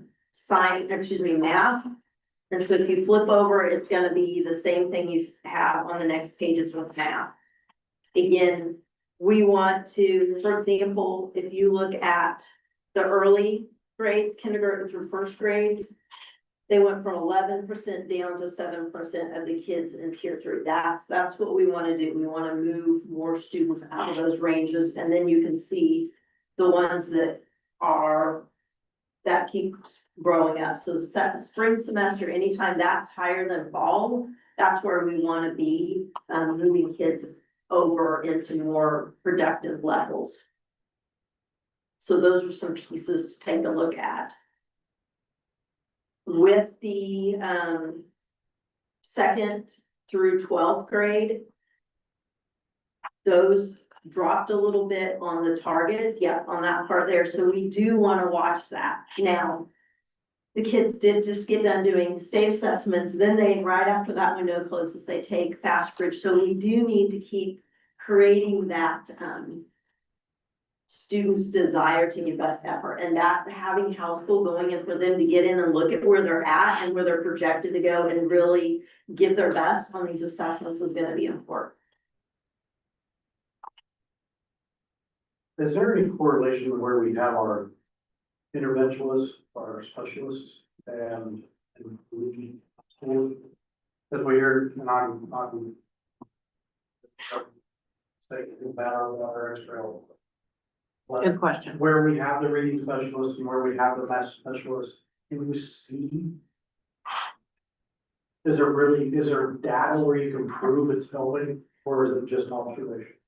So out of the 3 buildings, it's still trending where Garfield tends to show more of the growth where they're transitioning out. So there are 2 buildings that have a title math and reading support, or 3 have reading, but for math. Now, I will tell you, they are closing the gap. So where Garfield sometimes end up scoring quite a bit higher in state assessments, they weren't always scoring the highest now between the 3 elementaries. So this is the first time I would say it was very close between different ones. Like when you would break out by grade level, sometimes Garfield had the highest, sometimes Ewald had the highest, sometimes Lincoln had the highest between reading, math, and science. So it's now becoming more even, and that's the first year I've seen it out of my 4 years being here. So we're closing it. There's a lot of factors that are going through my mind right now. Scott, it's a good question, because it is a good question, and it made me think a little bit too, because when you think about Garfield. Garfield does typically have the higher scores right now, but they've also got the strongest continuity of staff over time. They have the least amount of turnover is my point. They do have a math and reading interventionist. The math interventionist just changed people, so that wasn't the same person, but it was still a Garfield staff member transitioning into that role. Typically, your next on the list would be Ewald, but Ewald's demographics have changed too, and so. When you look at state assessment results from this current year, we've seen progress at Lincoln, which has been great. So they are kind of leveling a little bit more closely to each other. But because Ewald has now got the preschool program, and that's got an at-risk factor to that preschool program, you now have a significant number of at-risk families in that preschool program that stay at Ewald. So that's changed Ewald's demographics to some extent, even though there hasn't been a significant decline in achievement data or anything like that. Point is, that's a factor, Yes. but there are multiple factors. And I know they really like out this area right now. Yeah, you have a reading specialist, actually doing good work. You also have some tug by having more at-risk students, but you might not see like this thing, the little test scores, but. And I can share with you guys a link later that does show you each of the buildings and how they score. I just didn't share it out for everyone as a live link. But yeah, I can get that for you. And I will point out that all of our teachers in all of those buildings are doing excellent work, obviously. I mean, it goes without saying, but I'm gonna say that anyways. And each grade is different. I mean, every class is different from year to year, so there's all these factors, but yeah, there's a lot of good work happening in our buildings right now. I think what was most impressive with when we work with the reading curriculum or the math curriculum, especially at the elementary, they come in and coach the teachers and work with the principals. They let them know, hey, here's how we're doing, here's some things to look at. And with both of these Reading Horizons and now iReady, and we're only in the first year, they have been asking, hey, in another year or two, can we have schools come visit your teachers and show what you're doing? So I think what they're most impressed is that our teachers take this in, they're moving the needle, they're doing good work. And so that gap of learning, the closing of that gap is pretty impressive. And so I already told us, like, you need to do shout out. So that's why you'll see on that main page, it said a shout out to the elementary, because they're like, we don't see this very often, this much of an improvement. So that was pretty good. So like I said, even though sometimes you guys are looking at that and going like, oh, we're just inching along, we're gonna start seeing that move quicker. It just takes a few years to get the right curriculum, get time for the teachers to get trained and figure out how to do that intervention well, and we're getting there. So I'm excited about where we're going, even though there's little pockets that haven't moved as far as we want. I think the next piece is just, so when you look through all these, I think the next piece is to keep supporting middle school and high school, and the middle school is really taking time to look at that and look at data more. They're being very intentional about their instructional practices, so we're gonna start seeing that happening. And then I think the next piece is the high school and how can we give them some more guidance on looking at data and focusing on, if the kids aren't learning it, then how are you going back and reteaching, or how are you making sure we're all moving forward? And still enriching those kids that get it first time and want to move on. So it's a balancing act. So I appreciate all the information. I have a couple of concerns, and I mean, if you want to talk about great, and if not, that's fine. It's just where I'm at. I keep saying it, but I really feel like splitting the math interventionists between 3 elementary, like splitting 2 between 3. We have seen big improvements in reading. And I think that's partially due to new curriculum and science of reading, and partially due to a reading specialist in every school. It took us a while to get there. With the title change, I personally would like to see us look at, I know we're tight in budget, but we did have some late resignations at the high school. We, saved a lot of money there. I know we're still we haven't done negotiations, but I think by putting a 3rd interventionist in the elementary in math, we're setting ourselves up for the future. Like, these kids hopefully are gonna stay with us this whole time, and we do see these lower scores at the middle school and high school. And I just do think it is worth one salary to add an interventionist. So that each school has their own. I worry about the transportation back and forth. I've heard things about, you know, certain people have other supplementals that might hold them back from getting, you know, and if you all, I don't know, I just really feel strongly about it. And that's my own personal feeling, and I feel like we can do a transfer from somewhere, I know there's places, to at-risk to fund it for like 3 years to see if we can just get back on track. And I know we have other things we have to fund, but I just think we are here to teach kids how to read and do math and write. And anyway, I just feel really strongly about it. So that was my one comment on curriculum instruction. I don't know if it goes anywhere or not, but that's just my feeling. Pull me along to be and co-advocate with you on that. I believe I second everything that you just said, so. Yeah, I feel like that is our main goal is to educate, to get those places. So you were saying though, so is there some money somewhere that, I mean. Well, when we have cash balances at the end of the year, we have to put them in certain funds, in certain buckets. And I think at risk is one of those buckets we can put cash balances in. I know we have a plan for cash balancing, I appreciate that. I just think there's room. Well, I'm sorry, that's probably something you'll go and talk about here, because you may be the next one up, but I would say. I'm excited about just starting with this. Let's see what this looks like, because the great thing with the new math curriculum, especially at the elementary, is they still have like 5 or 6 times, we've got those coaches, outside coaches coming in, helping support the principals and the teachers throughout the year. And so having, even though you're right, it's only part-time, some of these, the other extra supports that I built in with the curriculum, I think we're gonna continue to see growth. And I would love to see what it looks like next year and then be able to assess. Have we been able to make the same progress moving forward or even better? And if not, then have this discussion, because that gives us a whole year to keep looking at funding and seeing where we might be able to make it happen. I know we have a new curriculum, but our math numbers have been low for the last 4 years.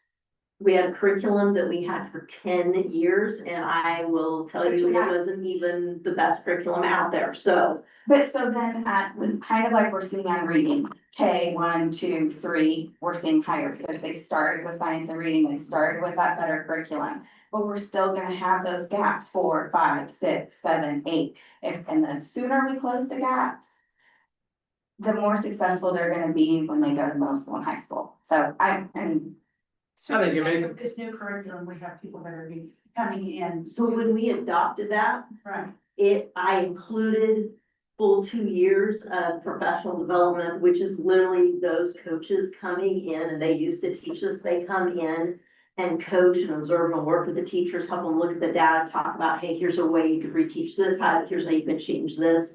And the teachers really appreciate it. Even the principals are like, wow, this is a great breakdown of the data and information. And so, yes, they get that multiple times during the year. They're gonna get it twice first semester, twice second semester, plus some training for the principals. It's pretty impressive. So what they got this year, they're gonna get again next year, which normally doesn't happen. Usually don't get it the second year. But I wanted to make sure we could do this well. So that's why I really feel like this is gonna be excellent. And we can use some of that time to provide more training for our math intervention, just to make sure they really understand their ability, since they're sharing between 3 to get the support they need. My only point that I was gonna make, sorry, I kind of interrupted there, is there are plenty of needs that always exist in the district. That's an important one that you're talking about now. I would encourage you to continue to advocate for that. Anything can be advocated for in isolation, though. It makes total sense to advocate for that one thing, right? But there are many other things in the bigger picture when you zoom out. In a few days, we're gonna have conversations with teachers about negotiations.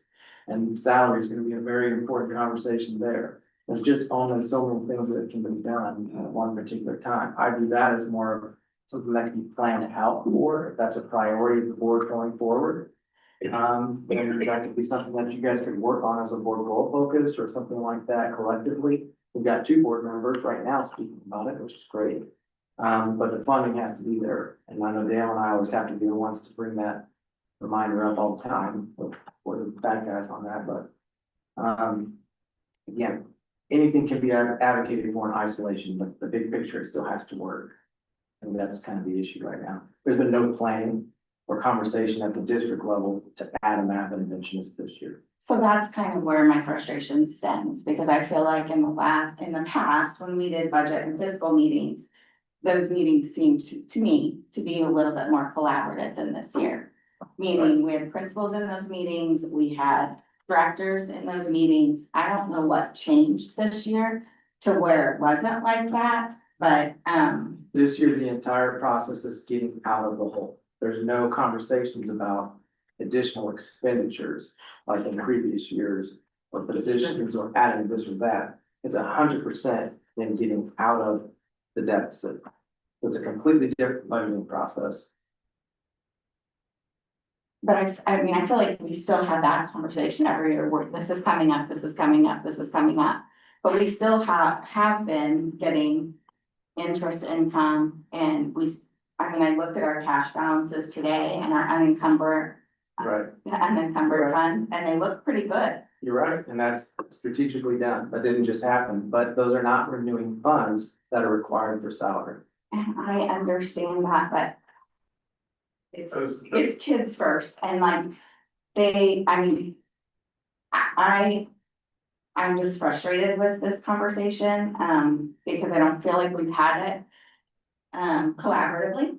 And so, I mean, we've been told that there's no money for it and we're not gonna do it. And so, but that's not how I feel. So I'd like to make a motion to add a 3rd math interventionist.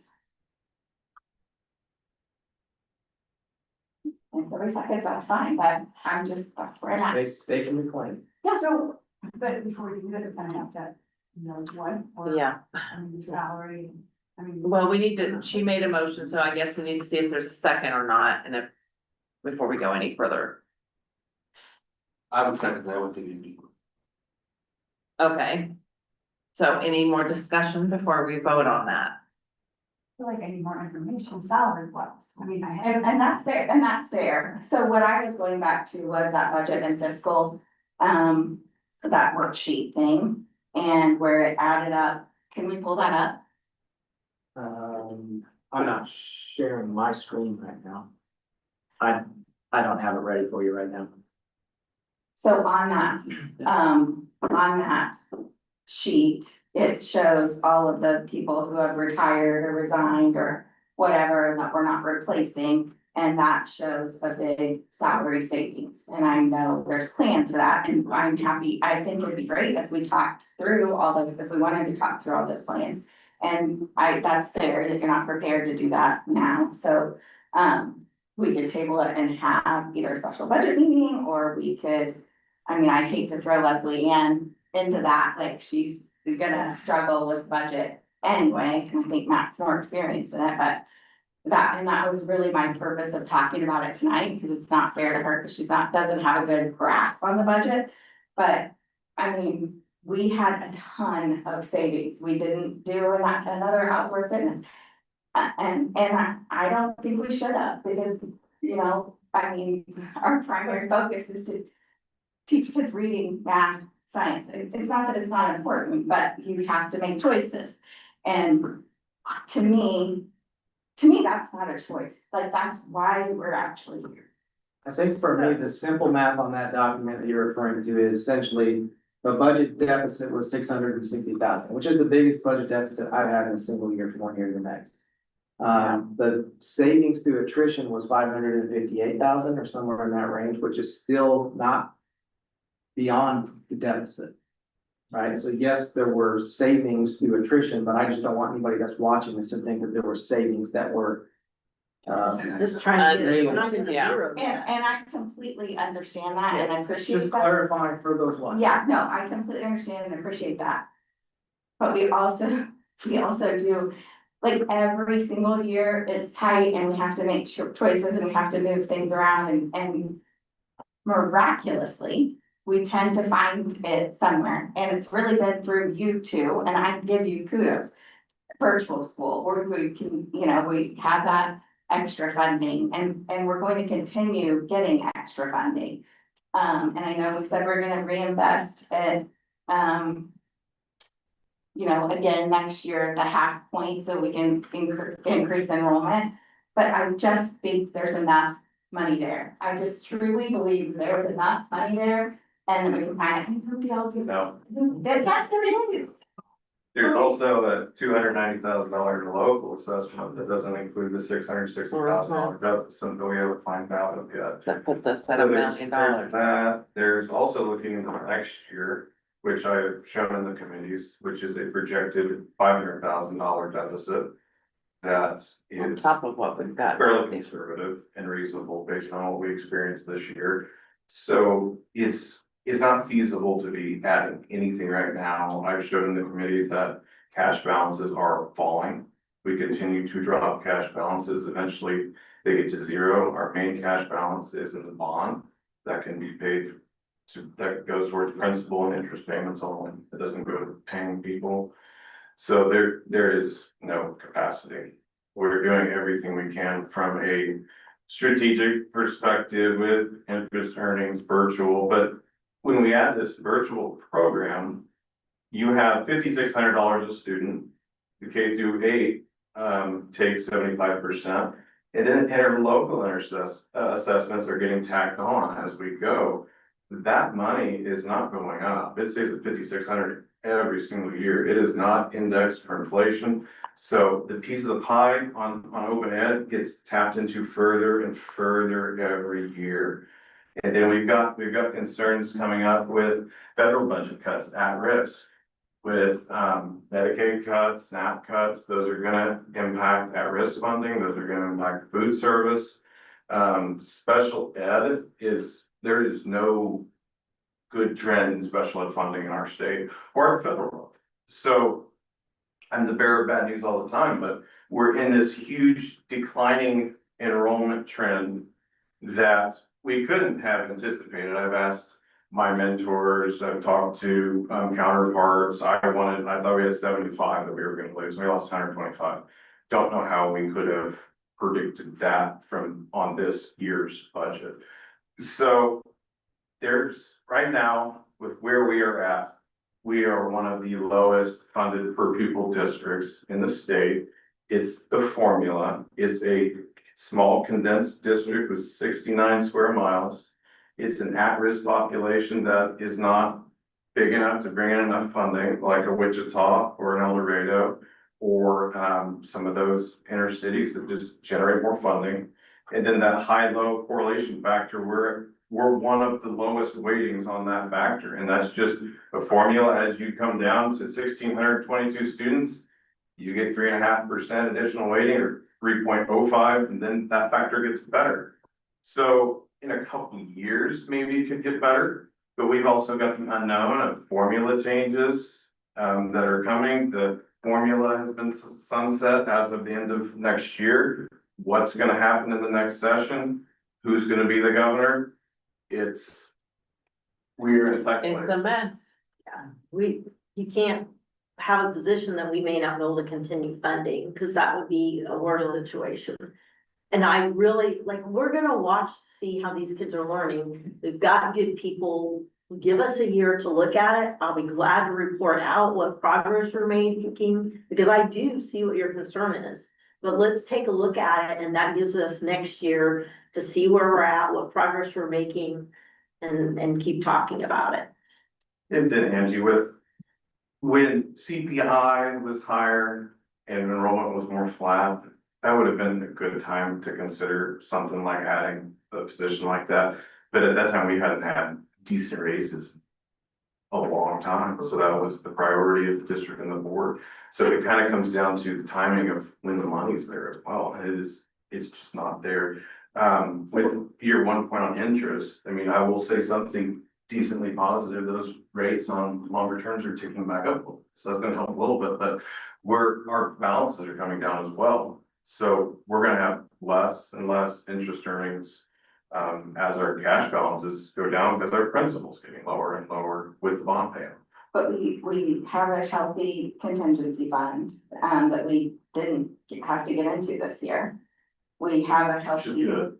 it is, but we have a healthy special reserve fund as well that I know we're setting up for. And I need it to get better than what it is. Okay, but it is pretty healthy. Yeah. And then we're, you're looking at the self-funded insurance and making improvements there.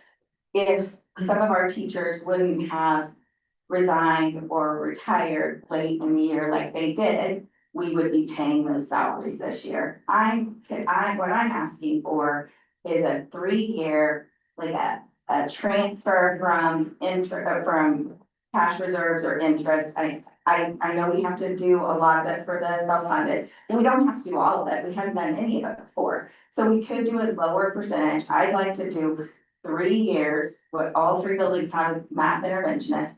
We have the new curriculum and we see if we can make progress. Then we have a reading interventionist and math interventionist each school. I looked at the numbers extensively too.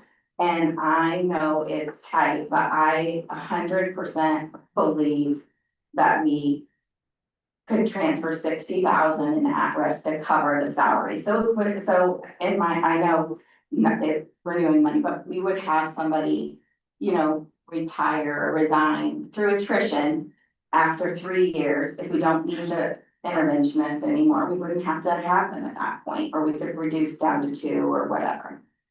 I think it's a broader board level discussion. Obviously, as one board member, that's your thought, and the board has to come to a determination of what they want to do in combination with staff. I think if you look at the budget deficit of 660 this year and a projected of 500, so you're at the same time, we're talking about over $1 million deficit over 2 years. We're talking about adding staff that, from a fiscal standpoint, doesn't add up. I think we gotta get through this challenge. And see where you're at. I agree. That we need to probably get back to the basics, back to the board. I think all of government, local government anyways, is gonna have these discussions over the next 2 or 3 weeks. At the school board level, we're gonna have to decide whether we wanna have outdoor classes or have our kids learn math. And that's, so I think we need to have this discussion, but we need to decide what we're gonna cut to do what we need to do. Just like the city's gonna have to decide if we're gonna fix roads or we're gonna have parks. Those decisions that have to be made, all of government, as government continues to get smaller and smaller. So do I think we need to add a math person or another math interventionist and do it 1000%? But I think we need to have a broader discussion of what do we cut long-term To get there. And that's, that's program. why we have Dale to tell, because I can look at the numbers all day long, but that's not my job. That's not what I do for a living. And so I depend on him. And I think we need to start educating the public, because we are going to. Yes, it's gonna get bad. Programs to get us to where we need to be. Because that's what government in general has to start. Yeah, because they need to see Educating the public that too, they're when not we gonna cut get something their- like the outdoor Yeah, class. government, what they- Yeah. It's not because we want to cut the outdoor class, it's because we have to make a decision between an outdoor class or an English teacher. And we want the outdoor class too. All our kids want it. My think grandson it's has signed up fair for it, to and he's have not gonna outdoor get to do it, but Much greater. yeah. Yeah. So we need to vote because we do have a motion on the table. Good memory. Yeah. Thank you. I don't know how I remembered it either, but, okay, so we need to vote, all in favor of a math specialist. Okay, and. I'm gonna support it. I don't think it's a good decision. I'm gonna support it. Okay, opposed. Okay. 3, 4. That conversation does dovetail well if we need some houses and some young families, just. I feel like, I Yeah. think you do need to figure out a way, because I do feel like we need to get back to basic education, but if there's no money, there's no money. Yeah. So some part has to be cut. Somewhat in the land where we have few things that we can do as a district to affect change, but this would be one of the things that change. I also just think it's really hard to explain to our patrons that, we passed a $57 million bond project and we're not dedicating enough resources to teach our elementary kids how to read and do that. But our curriculum. We're not doing everything. They're telling us that. We're not doing everything that we can. I mean, they're not recommending that we do that. They're telling us that we are doing what, I mean, she said, she So thinks as a that she's board- done this. So as a board, we're supposed to make policy, right? We're supposed to set priorities. That's where I'm coming at with this I conversation. just feel like we need to change something. Because I think the priorities get, I mean, I don't know. What's that? I'm like, I mean, yeah, I feel like we've got to cut something else though before we can. I'm fine with that. Yeah. I agree. Well, and you don't wanna also be in a position where we do this, we add this for 3 years, and then in a year, we figure out, all of a sudden, we're going. We can't afford this, and then we end up cutting that position after the first year because I don't we have a didn't have the problem with money. that. I don't have a problem cutting the position if it didn't work out and we couldn't afford it, at least you've tried it, so that. My main concern is the new funding formula that we're gonna inherit, that we don't know. What it is, yeah. What it is. It's not gonna be There supported. won't be an increase in money.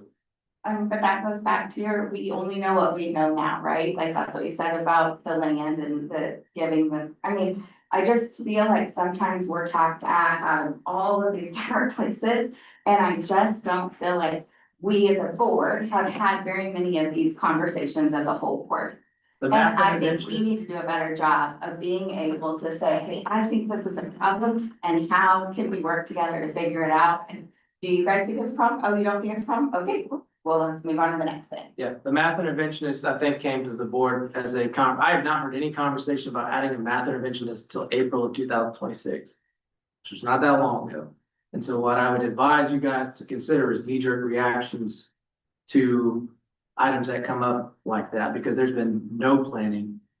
From a personnel perspective, what could be cut, what could not be cut, should anything be cut, is that the priority? There has been no conversations around that topic, and so to get votes to add a position without having any of those strategic conversations, to me is concerning as a now transitioning into a community member role. Well, I'm hopeful that Janet, I think you're right, I'm hopeful that there are great improvements with that. With the new curriculum and people coming into that, to help, so. But we did have those conversations in budget meetings. But math intervention, In my, Amy and Jim and I were in it, I brought it up in budget This year? meetings. Yes. Yeah, she did. And spoke pretty, Yeah, you did. like, Where can we? and I said the 60,000 3-year thing, I said that in an email as well. It's not coming out of left field. but it's also, in my opinion, and I do. And that's I want you fine. to take this personally. No, it's fine. It's not a good idea right now. It's just not. From a financial perspective, it puts the district in harm's way. Part of Dale's job and my job is to hold the line to keep the district in good financial health, which is hard to do because it's easy to advocate for a position and hard to cut one. Everything that everybody does in this district is important to help each other and help the students, because the students are our first priority. And so up until the whole thing where we needed to shift and make all 3 schools Title I, this hadn't even come up as a concern or a question. And so I think that's the thing we have to keep in mind is Ewald's been doing the hard work and working on this all this time without the extra support. And while that's become noticed because of now all 3 schools are titled, that's what I'm saying. Give us a year. Let us keep working on how to do what we need to do. And I'll be glad to give you updates and reports on where we're at. And maybe there's some places. Can we get that like every month? You can I mean, every time they test, I guess, but Yeah, probably like every quarter. How about that? Yeah, that'd be great. We only have That'd be certain great. windows, but yes, I can make sure and do that every quarter, give you an update. So then my curriculum instruction. I think we're done with curriculum instruction. I'm kidding. I'm kidding. I'm kidding. But you mentioned social studies and making that a 2-year process instead of a 1-year process possibly. Yes, I'm waiting to see on what that would be. Normally, when we try to adopt, we do 2 years. That way you get the first 9 weeks for the teachers to look at all the different curriculums out there. The second 9 weeks, then they narrow down the curriculum to 4 of them.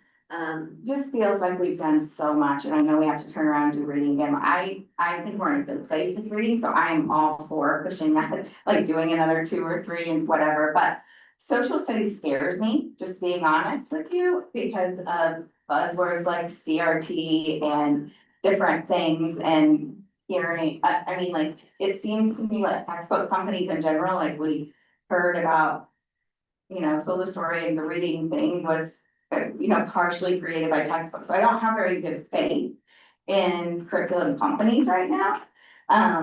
And they're gonna be using a new science curriculum. They just got a new math one last year. Like, it's overwhelming to me to even think about a social studies adoption. So how would it work? Could we have teachers use what they're currently using? And we set some sort of budget, like if they need supplemented, to cover a standard, they can use teachers pay teachers, they could use, I don't know how it works.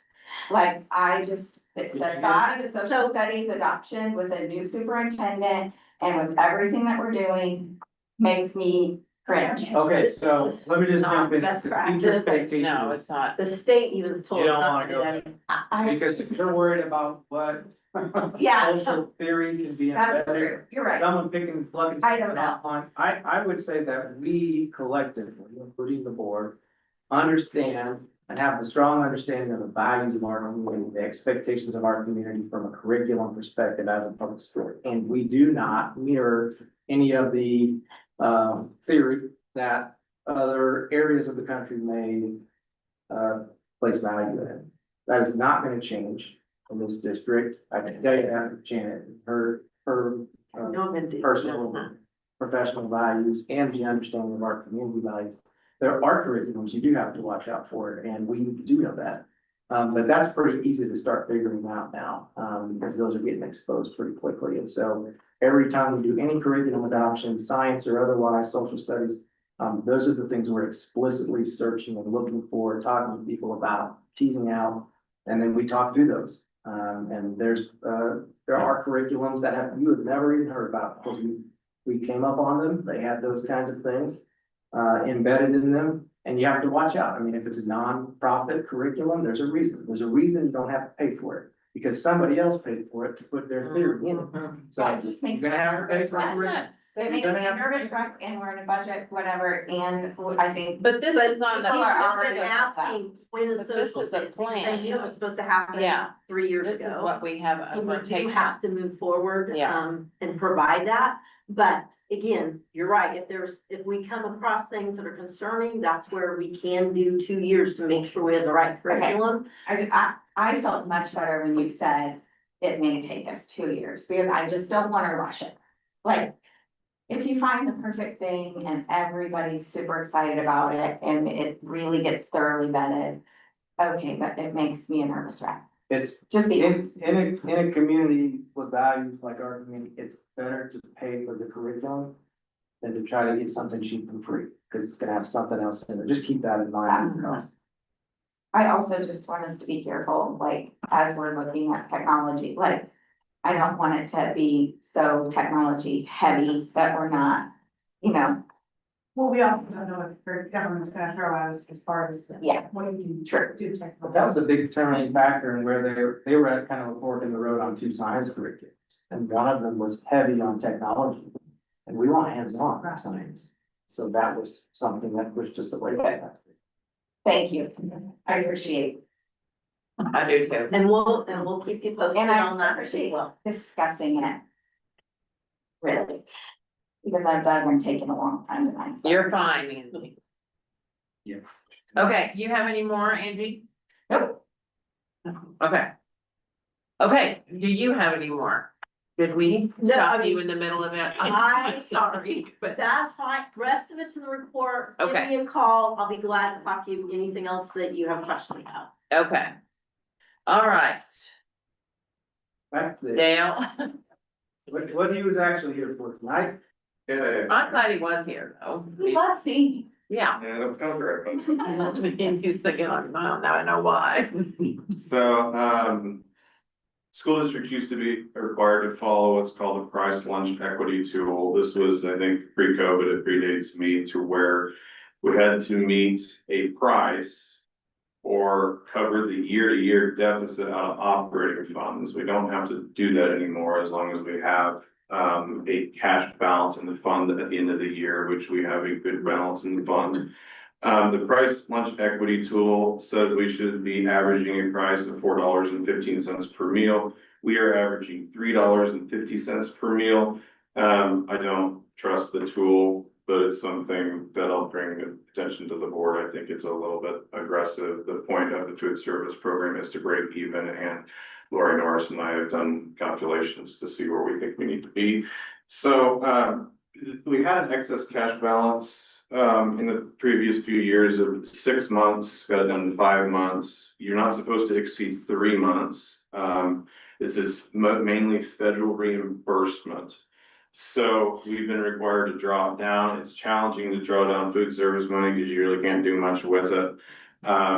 So we've been running at a deficit for several years, and this was what built the balance. Was everybody was free during COVID, so all those meals were free reimbursements. So we were making a lot of money in the fund, and that's the only place the money could go. So for this year, I had between $65,000 and $75,000 deficit. That's about, it's closer to 75,000. And then, so the recommendation for next year will be to increase meal prices. This would be for elementary, secondary, breakfast and lunch by 10 cents across the board. This will reduce the deficit for next year to between 30,000 and 40,000, still in a deficit, but making progress. So we're gonna get under our 3 months average this year, but still a good balance. We can operate very comfortably around a 2 months balance, which would be roughly 265,000. We're gonna be around 320 this year. Still got a few things that need to get in at the end of the year. So we have a couple more years to draw down the deficit. And then we need to level out because we have invoices that come in before we get reimbursement that are $125,000. And what's allowing us over the past few years to keep meal prices low is OPA has not increased their rates. And through my predecessor's time here in my first 3 years here, they had the authority to increase their rates by the food away from home CPI, which is run around 4% every year. And OPA has passed on doing that. And last year they did a 1%. This year we got them to do nothing. So that allowed us to do a 10-cent increase. And if they would have increased CPI last year and this year, last year we would have needed 30 cents and this year we would have needed 30 cents. So this is all about just the timing, getting the deficit down to a break even within the next few years. So there are the proposed meal prices that Melanie scrolled down to. So the reduced prices, I don't think they've changed since the 80s. So that's just informational. That's how much the reduced meals are, not how much we're reducing the prices. Those are just the to be reduced- clear. You have the reduced qualifier Yeah. on students. Those are their meal That's the prices, same, okay. 30 cents. But for breakfast and 40. And that hasn't changed since the 80s. That's what I've been told. I haven't corroborated That's that. good. Way back when I was. Yeah. And say that, Yeah. Those prices are not indexed for inflation, but federal reimbursement always makes up for that, Mhm. as if it were a free meal, basically. And then That's nice to the know. estimated adult prices, need to be the free reimbursement rate. We don't have that finalized. Those numbers are the bottom two numbers, breakfast $3.15, lunch at $5.05. I didn't mention the prices above, elementary $2.50, secondary $2.75 for breakfast. Elementary, $345 for lunch, $375 for secondary. So still pretty low prices when you're thinking about what you can get. I'll run over lunch and get a healthy choice that's $4 and it doesn't go very far. So think we're trying to keep them down as much as we can. So the recommendation would be to increase across the board 10 cents and then allow us to adjust our meal prices for adult meals when we get the free reimbursement rates back, which will be in July. So going 10 cents across the board gives us those prices. For the student prices. Yes, not the adult. Yep. But correct. those up there, so that's what you're wanting is 10 cents across the board to get to that. Yep, to Okay. get to those proposed prices. Okay, I see all the work you put into the school thing. I really don't understand about exactly how to read all those reports, but I look at them on the financials every month. School thing? On the financials. Oh. The financial packet, like, anyway, I appreciate the explanation and I make the motion to approve as presented. And I appreciate the partnership and the work you do with OFA. I do see how hard you work on that. Yeah, they're doing A second. very good for us. okay, any more discussion? All in favor? Everybody? Thank you. Thank you. 6 minutes. I was shooting for 5. I didn't make it. 8:30 was 5. Yeah, we appreciate it. All right, thanks, guys. Okay, next, calendar update. Right, we're involved in negotiations right now, and one of the topics that came up for teachers was changing January 4th to a workday. And so Carrie, Doug, and Angie are in negotiations alongside Melanie and Jan and myself, and so they can chime in as well, but essentially the argument to doing that, which I think this calendar shows that, it's not highlighted in It's- colors, it's kind of outlined there. Yeah, Yeah. Essentially, the workday is a different, oh yeah, so basically. What we have, so first of all, you start with the request. The request is teachers would like to have a work day when they come back from break to kind of get the second semester off and running after being away for Christmas break. That was, I think the teachers all seemed like they liked that idea from both secondary and elementary level. You think about a teacher who's teaching a new class with new kids at the high school, it's a semester course and prepping for that, et cetera. Ultimately, the idea itself wasn't where most of our discussion was around. Most of our discussion was around the minutes of the day and making sure that we stay within the threshold of the required 11:16. So we were able to do that with this approach. So essentially what this does is it has the first half of the day as a work day, which we get no credit for from a student minute perspective. But the second half will be a PD day portion, and we get half credit. So you essentially get a quarter of a minute. So you can still, we're getting down to just slicing the minutes up and making sure we're still compliant so that we can still have an adequate number of remaining hours so that we can have our typical 4 snow days reserved. This calendar does work. This is something that was ratifiable from a negotiation standpoint.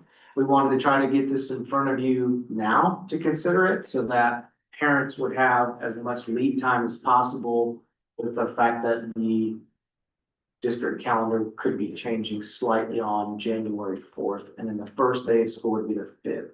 And it also changes February 15th because that was a professional development day. So we lose a full professional development day, but keep half of it by moving it to the 4th in the afternoon. And that would be President's Day. So But now now it's a we would full have school that school day. it's a school day. President's Day becomes a school day, does it become an extended weekend? Christmas break. They come back on the 5th. Christmas break gets 1 extra day, so we just needed to bring this back now because parents are doing vacations pretty quick. As soon as we put these calendars out every year, parents are looking at them. So this gives them 1 more day at Christmas and 1 less day. I mean, I don't think people go on vacation on President's Day, but. So they don't have school those prior days because it's conference. Right. So they actually have 5 days. Now they only have a 4-day weekend for that. Oh, Mhm. But just the elementary, so. So we just need to, what? Be everybody. Yeah, So it'd be different from what we've done in the past. We typically don't. With negotiations, get into calendar stuff. This one was sort of on the fringe of hours and amounts of work, which is a mandatorily negotiable item. So generally, we don't like late changes to the calendar, but. This one's probably not a huge hardship on anyone. and the teachers were really happy with it. We just need a motion to approve it if that's what we wanna do. with the understanding that the fourth would be a PD day for the whole day if the contract's not ratified. Yeah, Say that again. The contract still has to be ratified. If the contract wasn't ratified, January fourth would be a full day of PD.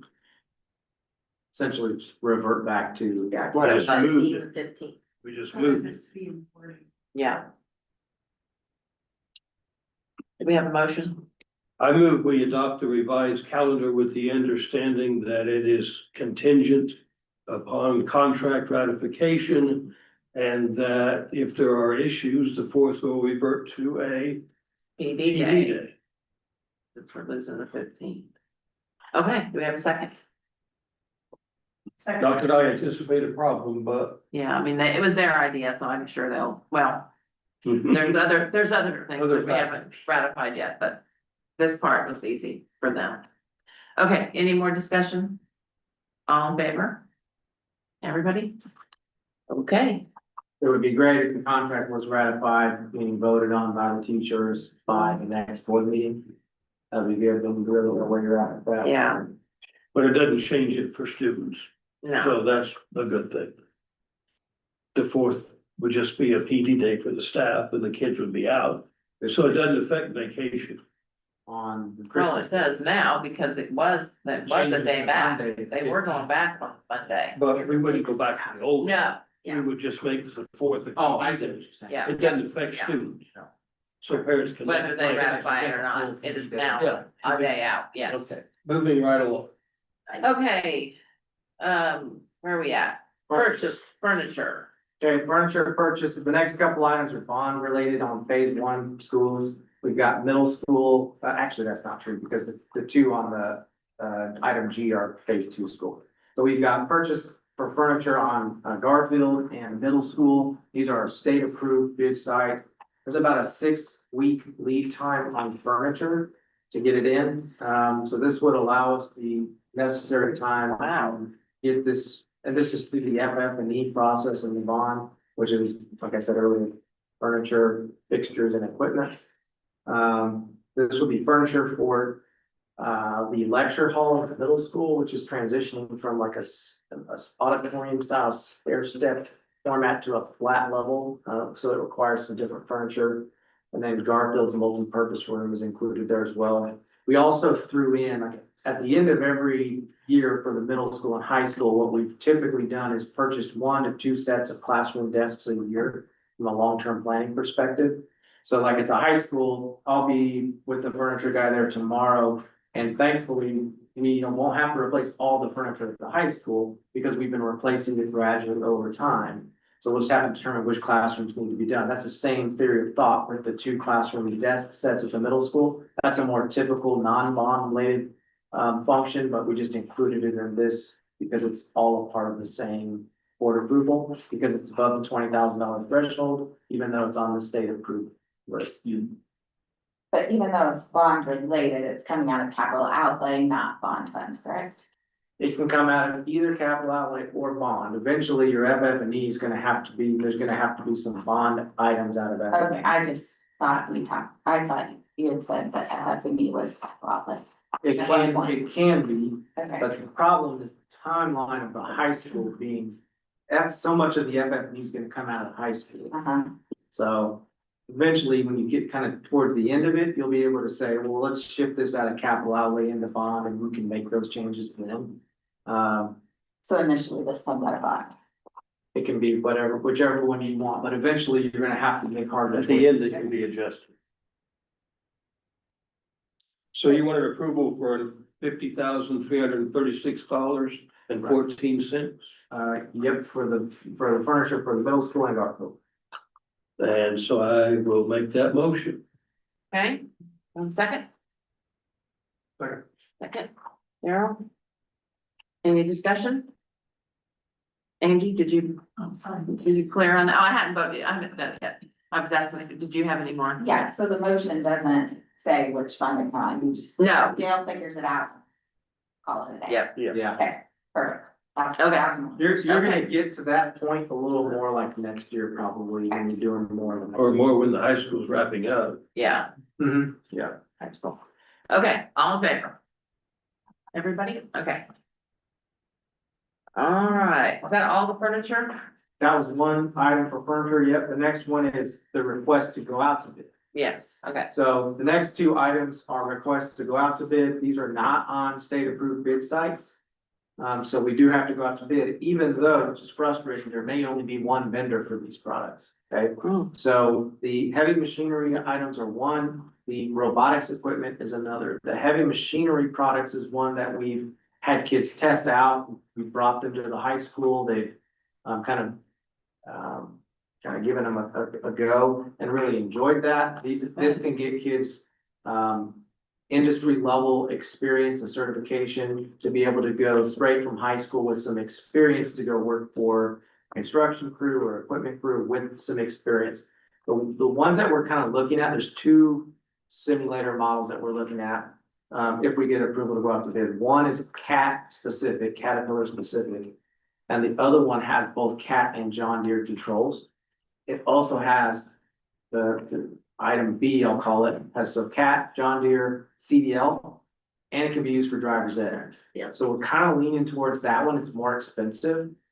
But we're leaning towards that one. So this, you can think about it in a couple different ways. This is how I think about this at least. I think about the simulators as one, something cool that's gonna hook kids into CTE because they want to get on those simulators, okay?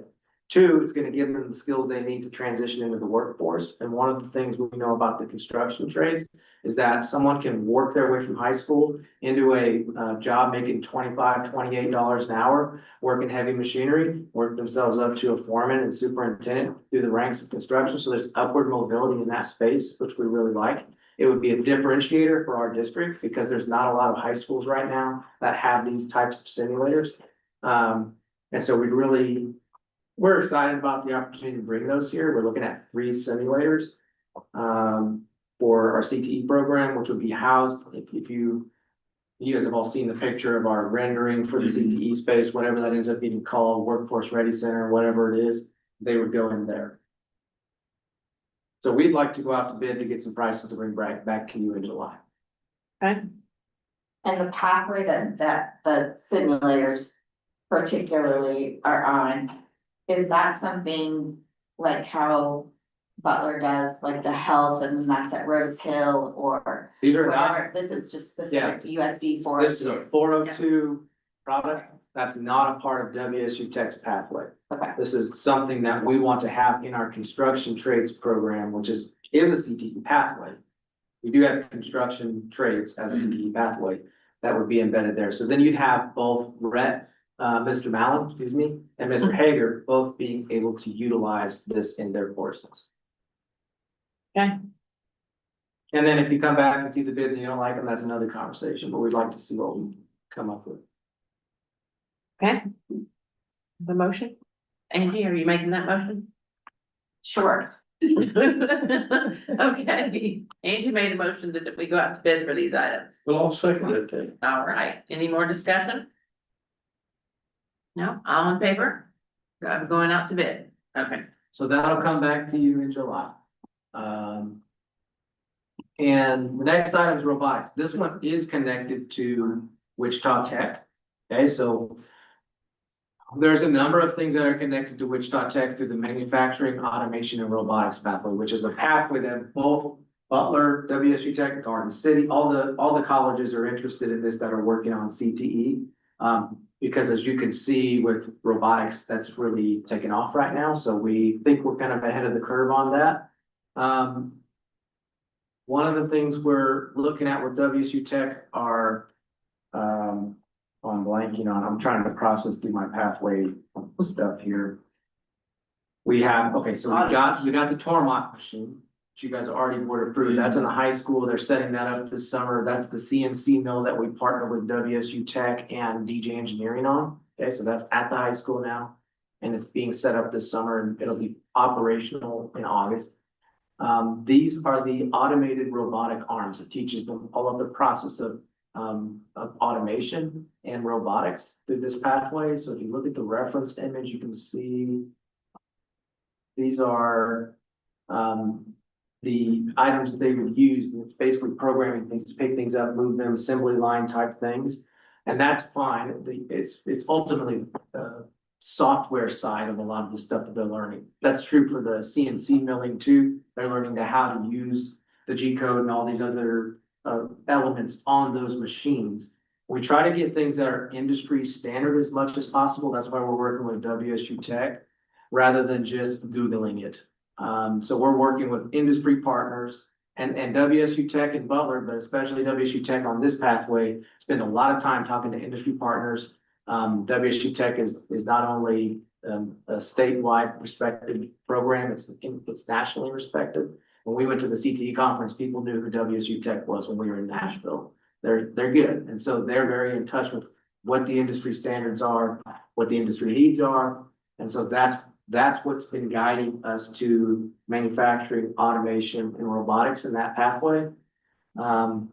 We don't have a CTE director in our district, as you know, so those partnerships have been really helpful for us to build out pathways like this.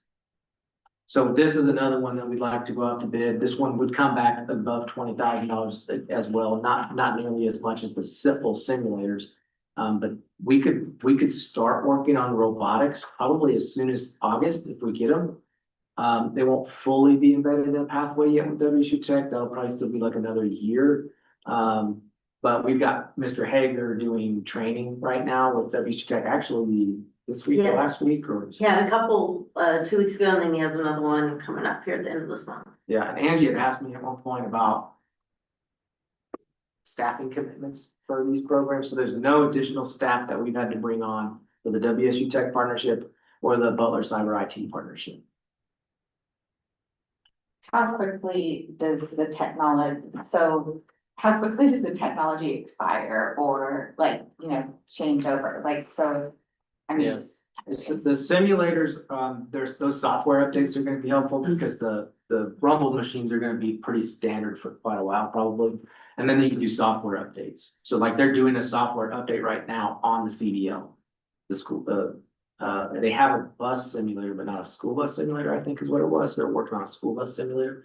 So that one, they do regular updates. You can purchase different control mechanisms and things like that. But the fact that we're looking at one right now that does both John Deere and Cat, we should be good for quite a while on those.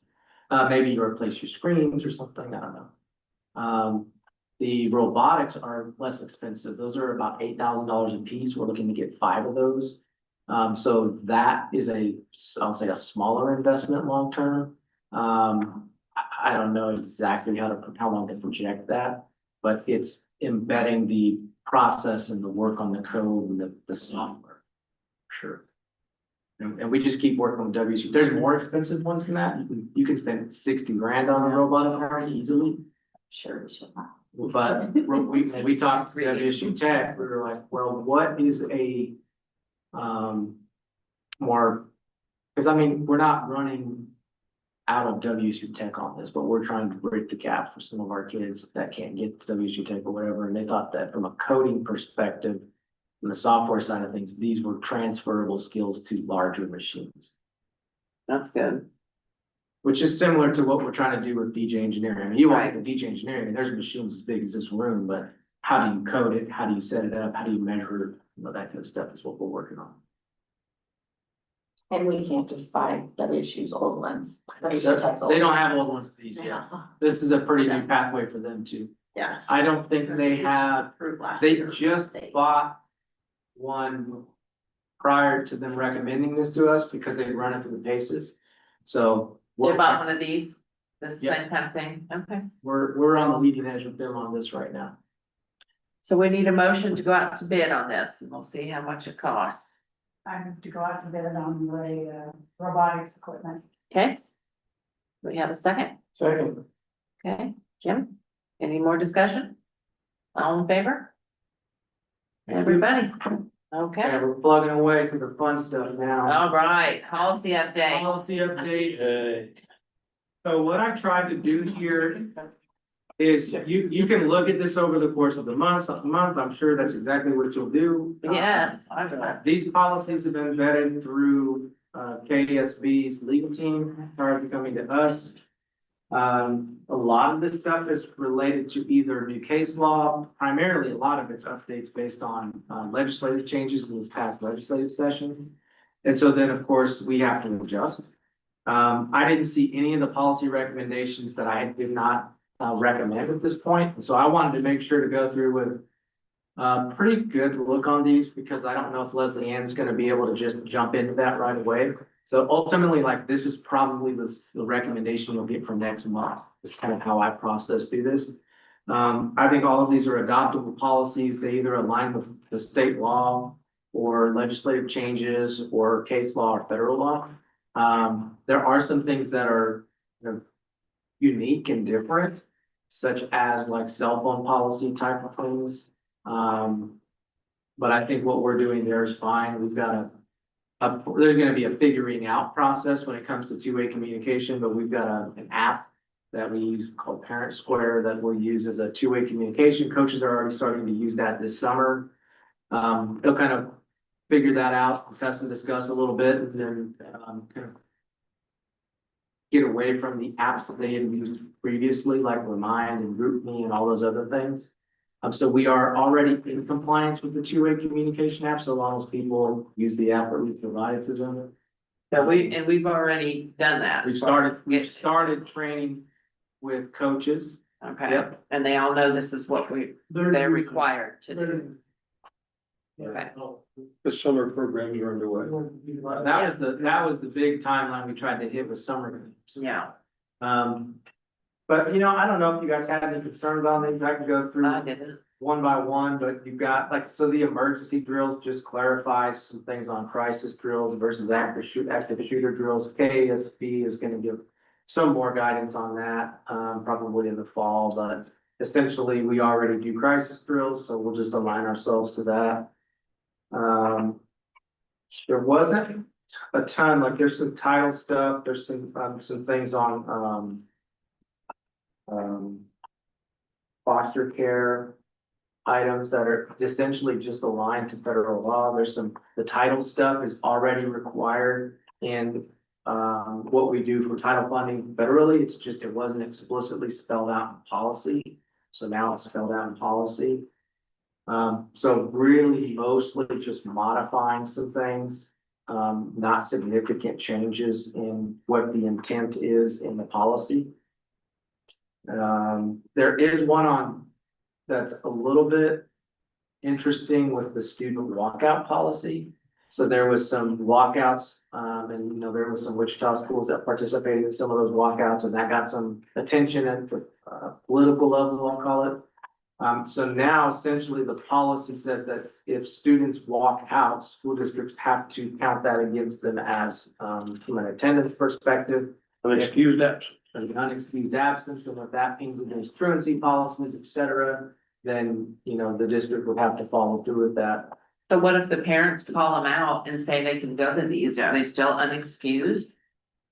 So truancy and what we send out doesn't always matter if it's excused or not, it's excessive days or chronic absences, so like those. So it's only if they're processes- getting to that point. Those processes still play out. The issue, I think that there were some that we're trying to avoid was schools or teachers or administrators encouraging students to walk out and participate Oh, in those things.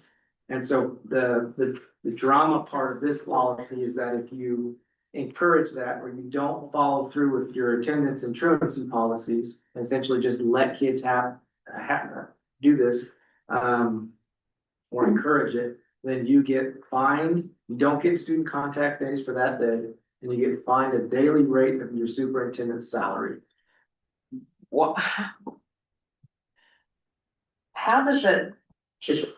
It's kind of a political thing, Oh, honestly, yeah. but That ultimately. becomes an issue. I mean, The big thing is that they just try to put a stick on it Yeah. because they wanna have some kind of teeth. But ultimately, it's just, not encouraging kids to walk. Right. For political reasons. And the interesting thing is, sometimes you might like it and sometimes you might not. And it's for depending on any where you're reason at. though, right? Any kind of a walk. So we are now neutral on walkouts. That's right. Meaning, no matter what your political affiliation is, we don't, promote walkouts. Well, we shouldn't have a political affiliation when it comes to any of that anyway. That's neutral. Mhm. Yep, Okay, does Uh, anybody have any questions about any of these policies? just see if there was anything else, I mean, just the typical kinds of, And you're gonna bring them back, well, you're not, but we're gonna see them again next month for vote. yeah, but I really didn't see Anything. anything that you're gonna have, like, I don't need to follow up on anything. Right. I did make a couple calls to attorneys just to clarify my understanding. But when they clarified the intent, it was already in line with what we're doing with like a federal program already. It's just building it into policy on the foster care stuff. Do you guys wanna bring these back next month? Yeah. First read. Yeah, Okay. first read. Okay.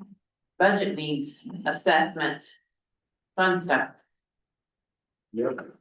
Budget needs assessment is statutorily required. Essentially what that does, is the district goes through sort of needs, but this is designed to look at state assessments. So that initially already that implies that you have some value in the state assessments as a single point marker of how to build your budget. I would argue state assessments is a marker that we should look at. It's not a single point that we should use to build our budget. But it's a springboard conversation for principals to look at their buildings and kind of advocate for what they would like to see. You'll hear things like math specialists, you'll hear things like paraprofessionals, you'll hear things like behavior specialists, you'll hear things like behavior specialist assistants, all those kinds of things. The problem with the way that this is built is one, it focuses primarily on state assessments as the driving factor, and two, it doesn't take into account whether you actually have the money.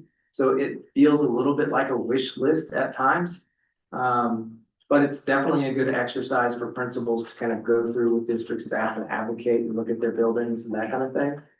But ultimately, it just feeds into the process. It's not an end result of any one thing from a budget planning perspective. And that's the document that you've got with the clip on it and It's a big thing. you know. Yep. And that one's been in Friday notes. That one's been in Friday notes for close to 2 months. Yeah. Yep. My first year, I went through every line, I had like 42 million questions, it was daunting. And now it's like, it's required by the state. Yeah. Yep. And So we need to make a motion to approve this. You do have to approve it every year. Somebody wanna make a motion to approve it? The motion to approve. the budget Okay. needs assessment as presented. We have a second? Second. Second, all right. Any more discussion on this lovely document? All in favor of accepting it? Okay, so that now puts you in compliance with the next step of the budgeting process. That's what you just accomplished today with that. You have to review and approve that, has to be completed. And then we have to put it on our website as a part of the budgeting process before you approve a budget and go to a budget hearing. Very good. Okay, no old business, no executive sessions. Next meeting is the 13th, although you guys don't forget about your tours this week on Wednesday. Amy, you have anything you wanna add? No, here. You got anything? No? Right, no? Angie? I know I get in spirited debates, but we are gonna miss you, Matt. Yes, we are. I really do appreciate all you've done. Thank you. I appreciate your efforts on the board and all of your support and wish you the best going forward. I would Jim? just say thanks as well. Jim. Yeah, I will concur and I have nothing to add. Nothing to add. Okay, I also gonna miss you. And since you're not leaving town. The meetings are open to the public. Yeah. That'd be You interesting. could run and then you could see me. We'd like to see you at a meeting. Yes. What? And thank you for your comments tonight. Thank you for the extra time. Yes, of course. Thank you. But thank you for coming, and we I have will some, second it. we have some documents up here for you too before you leave. Okay, who made a motion? Angie beat me to. Oh, she did? Oh, my goodness. Okay, and Doug seconded. Any discussion? All in favor? Let's get out of here.